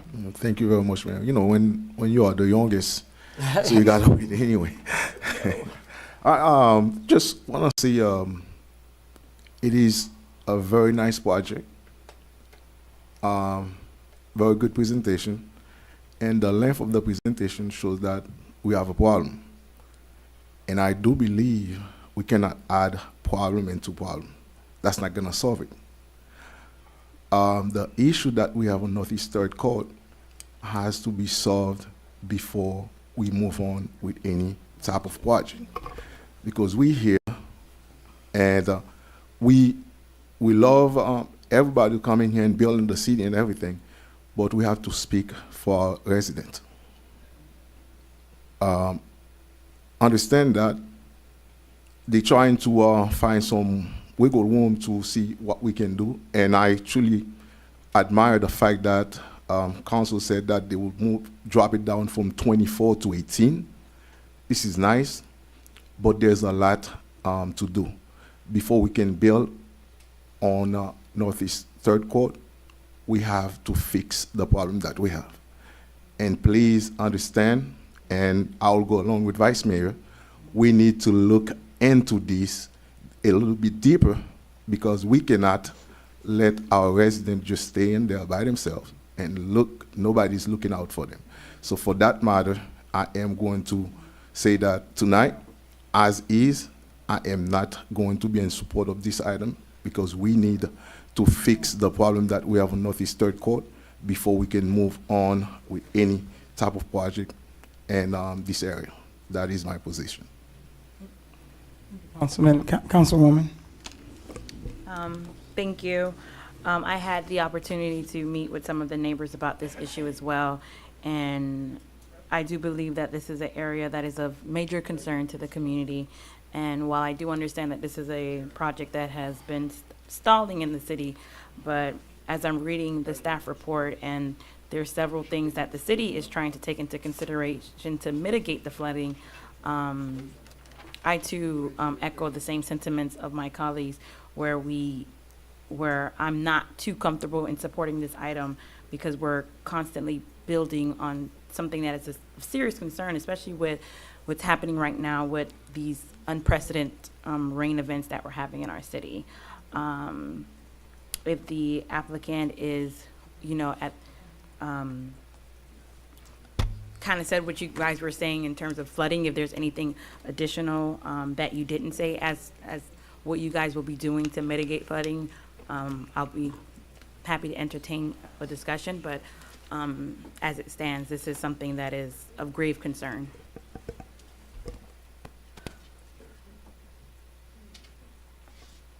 Thank you. Are you, Councilman? You done? Councilwoman, Councilman Calvin? No. Okay. Anything else you want to add, Ms. Sir? Yes, sir.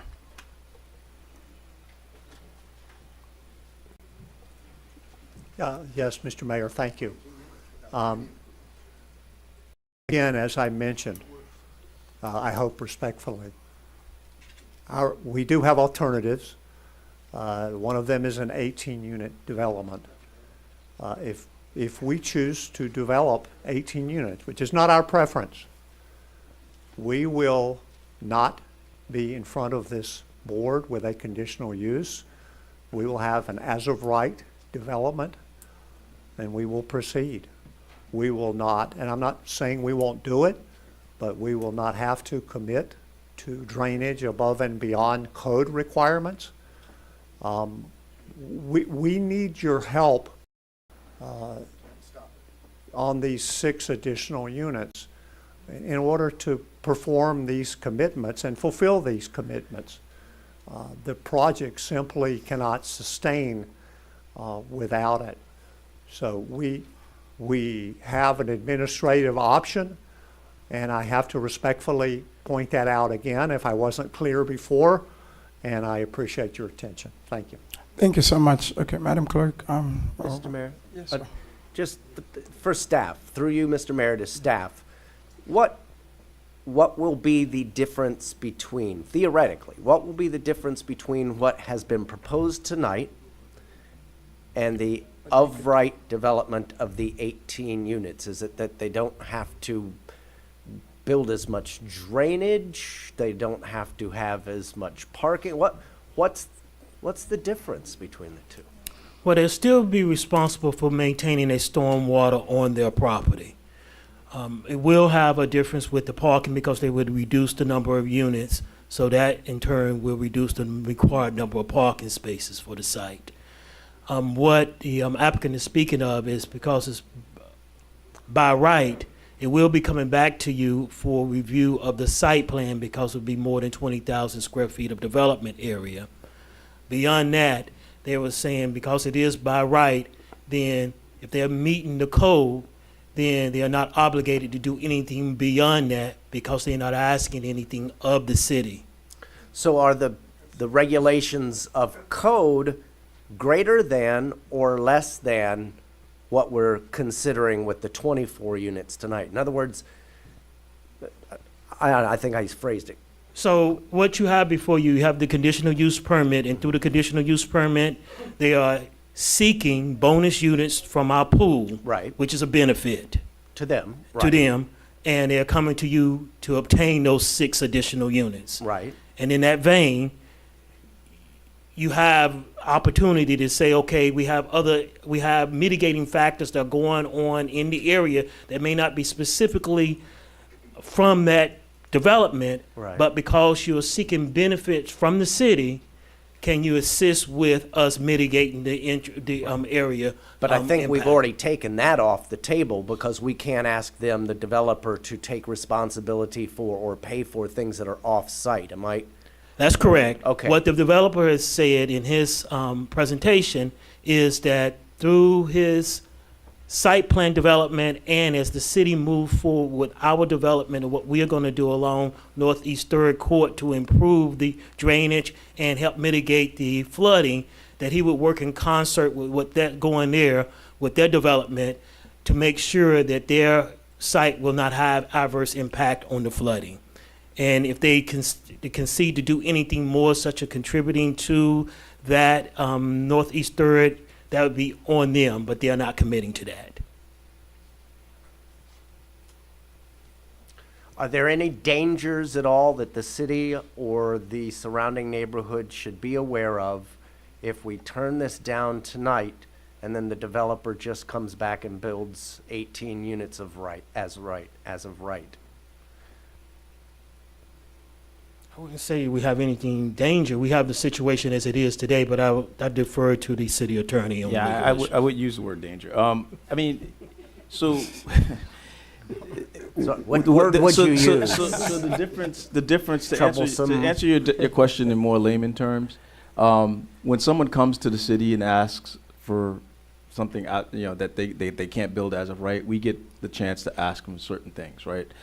We can't ask them to build out this entire project that I forget what the cost was going to be. We can't ask them to do that because that's not their But we've talked. I think when Councilwoman when Councilwoman Keys was here, for example, when CUPs would come up, especially like townhouses like this, she would say, "Hey, we want you all to have a homeowners association." I mean, I don't know if they're having a homeowners association or not, but that's one of those things that you can say, "Hey, if we're going to give you this, then you need to do a homeowners association," or if we're going to give you this, then we need you to add 5 more extra, parking spaces. What they're saying is we can build it as of right, and we don't have to do any of that. We can build it as of right, build it to code, and if what we build to code works with the project that you have later on, great. If it doesn't, it doesn't. And there is really no recourse because they're doing exactly what our code requires.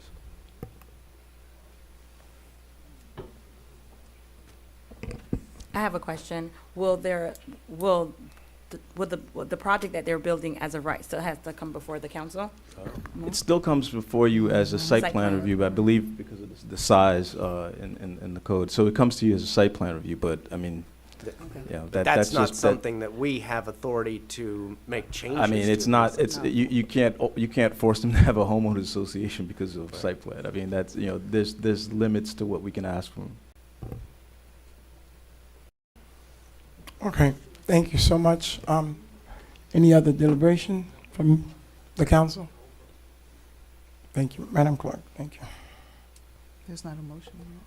Is there, well, oh, I'm sorry, I thought there was is there a motion to approve the item?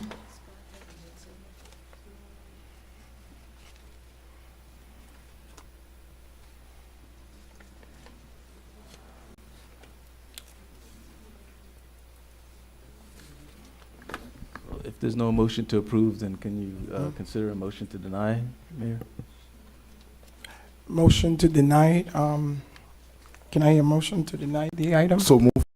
Second.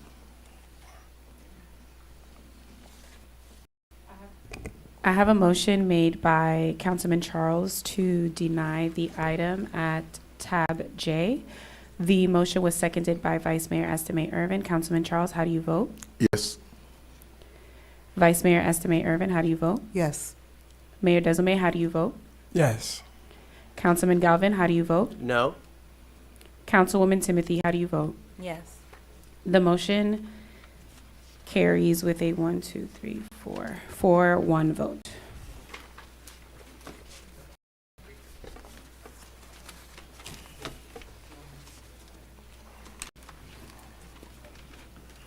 Thank you for your consideration, Thank you, sir. and good evening. Good evening. Citizen Forum, favorite part.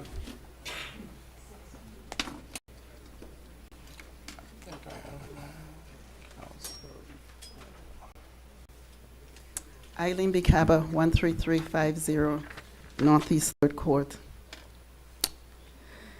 Wow. For the first time in years, I have hope.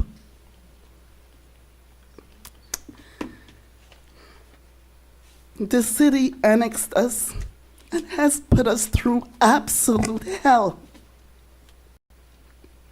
He may have the right to build, but according to your own code, he does not have the right to exit on 3rd Court. So I do not think he could pass your site plan.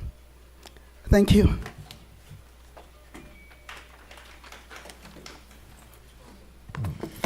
Gwendolyn West, 13090 Griffin Boulevard.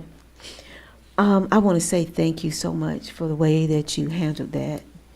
Even though that they can bill if they want to, but you know, people just can't come to our city and say, give me this and we demand this. You must govern yourself this way or that way. And I just thank you for handling yourself that way.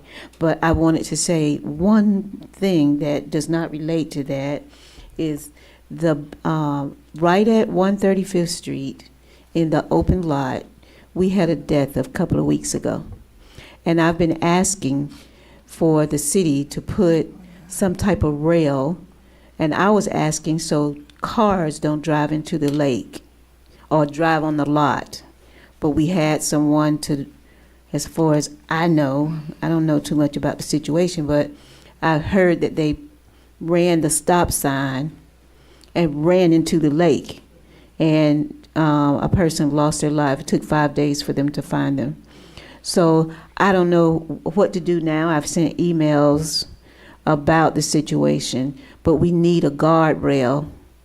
You know, at least that would have stopped the car from running into the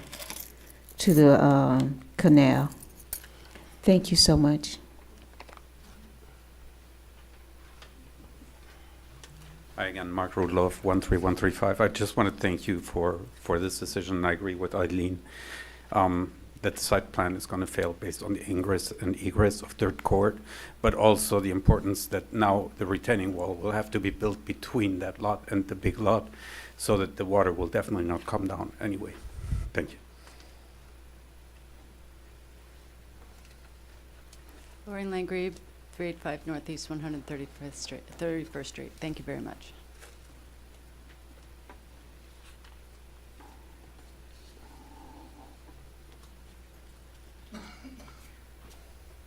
Jose Rivera, 13325 Northeast 3rd Court, North Miami. Thank you for helping us out, because this has been a long fight for so long, and I still believe they can. I think they can still exit on Third Court. The city just has to complete the street, because they have land there. This whole side is all land, and then there's one spot here. So I think you have the right to continue, finish that block. I mean, Third Avenue, right, finish that street, and then whoever develops on this side, they got the street, whoever develops there, and they can all start Speak to the coming mic, out. yeah. I believe you can do it, finish the street, and then they can exit on Third Court, I think. Which street? Third Avenue. Thank you. Third Avenue. All in favor of exit on Third Court? Avenue, I apologize. Third Avenue, I apologize. They can finish the street on Third Avenue. We got you. and then I We got you. think It's everybody late. Thank can you. use the street. Don't pay them no mind. We got you. Thank you. Next. Thank you. Anyone else? Public hearing is closed. Thank you so much, members of the council. Real quick, in order, Councilman Charles was complaining. You first.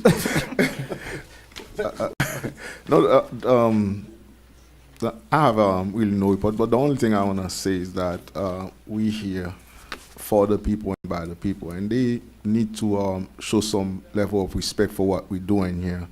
Don't believe that we set up our minds, we do it this, and it's not. That's not the way it works. So understand that it's not easy what we're doing in here, but we show you a lot of respect, but we just want in return, give us a little bit of respect. Thank you. Thank you, Councilman. You want to go? We want to do in district? That's fine. No report in District 1. District 2? Good evening, everyone. Just wanted to remind everyone that we are having a groundbreaking for Gardens residency, or NOMI residency, this Thursday. Very excited about that project, for it being, elderly senior living with 20% affordable housing set aside. Is it on? Yeah, I think it's on. And on June 1st, I'll be hosting my, I guess it's third annual State of the District Address at the North Miami Public Library, as it's been 2 years since I've been in office. And last but not least, wanted to send condolences to Rabbi Lang, who lost his father. Our thoughts and our prayers are with your family during this time. Thank you. Thank you so much. Nice. Yes. So as we continue to celebrate Haitian Heritage Month, I want to thank everyone who joined for a fantastic Lunch and Learn focus on the taboo of mental health issues in the Haitian American community. I want to thank Georgette Spatling, our moderator, Dr. Magda Demirit, and the panelists, Donna Desemer and Dr. Shirley Planton, and Marjorie Luzama, who held an amazing conversation on that topic. So please join us. We have another session focused on mental health issues. This May 25th at the Scott Galvin Center at 5 p.m. There'll be a screening and showing on the importance and the effect of mental health in the Black community especially. So May 25th at 5 p.m. at the Scott Galvin Center. Also join us on May 13th for another great Get in Gear community bike ride. The May bike ride will be in honor of the Haitian Heritage Month. Also join me for on May 24th for story time at the library during this commemorative month at 3:30 to 4. The guest readers this will be about, there'll be a Haitian author talking of stories about heritage culture. So that's all that I have to say for tonight. And I just want to thank everyone birthday last week. Thank you so much to the public for your kind words. Thank you. Oh, and happy Mother's Day to all the moms. Almost forgot it's Mother's Day this Sunday. I know.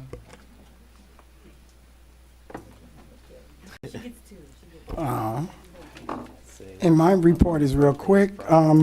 Well, before we before we go to my two items, I do want to echo Councilmember Timothy and send condolences to our Rabbi Lane for the passing of his father, Morton Lane.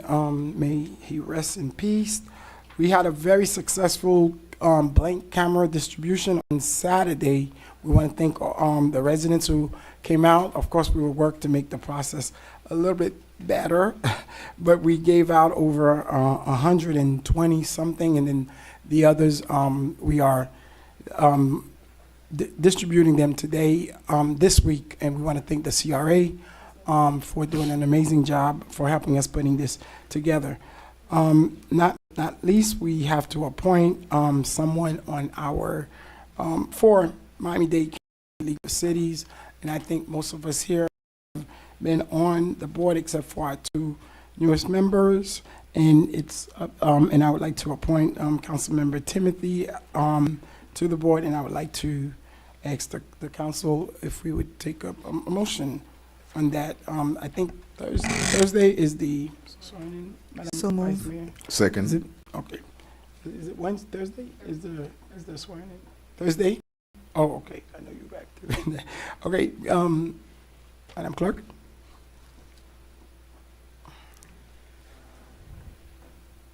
All right, I have a motion made by Vice Mayor Estime Irvin to No, by appoint. me actually. So second, I have a motion made by Mayor Desilme to appoint Board Councilwoman Timothy to the Board of the Miami-Dade County League of Cities, seconded by Councilman Charles. All in favor? Aye. Any opposed? Motion carries with a 5-0 vote. Yeah, Miami-Dade. The term is over. 3 years. They changed back. Not the Florida. And that's basically it for my report. Thank you so much. We do have a couple more cameras left, so please contact your council member or the council office if you need in need of one. Thank you so much. Let's go to Madam Clerk. Is it in order? Yeah, Madam Clerk, then City Attorney, and then City Manager. Okay, I heard y'all was looking for me last week, so I'm just gonna take my time from last week. I'm Oh my God. to this week. 3 minutes. So I have a few pages here. I'll start at page 1. In the beginning, My God. all right, well, happy Mother's Day to all the moms, all the May birthdays that we have in the city as we're celebrating Haitian Heritage Month, the Jewish Heritage Month, Asian American, Native Hawaiian, Pacific Islander Heritage Month. We really need to take a moment to honor the richness and the diversity of our country and our city. And I hope that we use this time to really continue learning from each other and uplift each other's cultures and our histories, our contributions, and also working towards a brighter, more inclusive future together.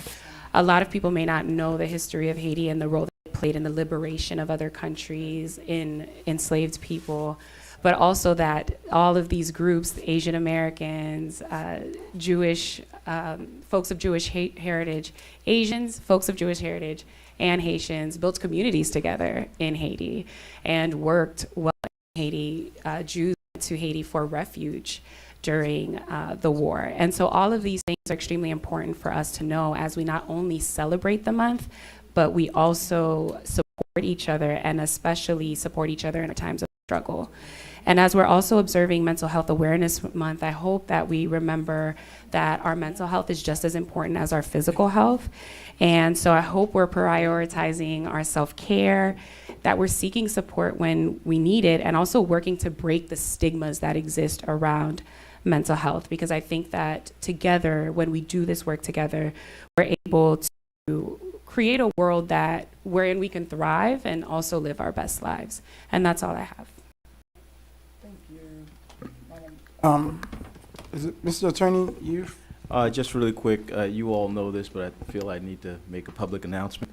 On Monday, May 8th, in the Medina versus North of Miami case, the election lawsuit, Judge, Is your mic on, Mr.? can you hear me? I don't think Judge, No, I can hear you. okay, so Judge Riamberto Diaz ruled in favor of the city, so our elections will be in November 2024. That's all I have. Thank you kindly. Yes, Madam Clerk.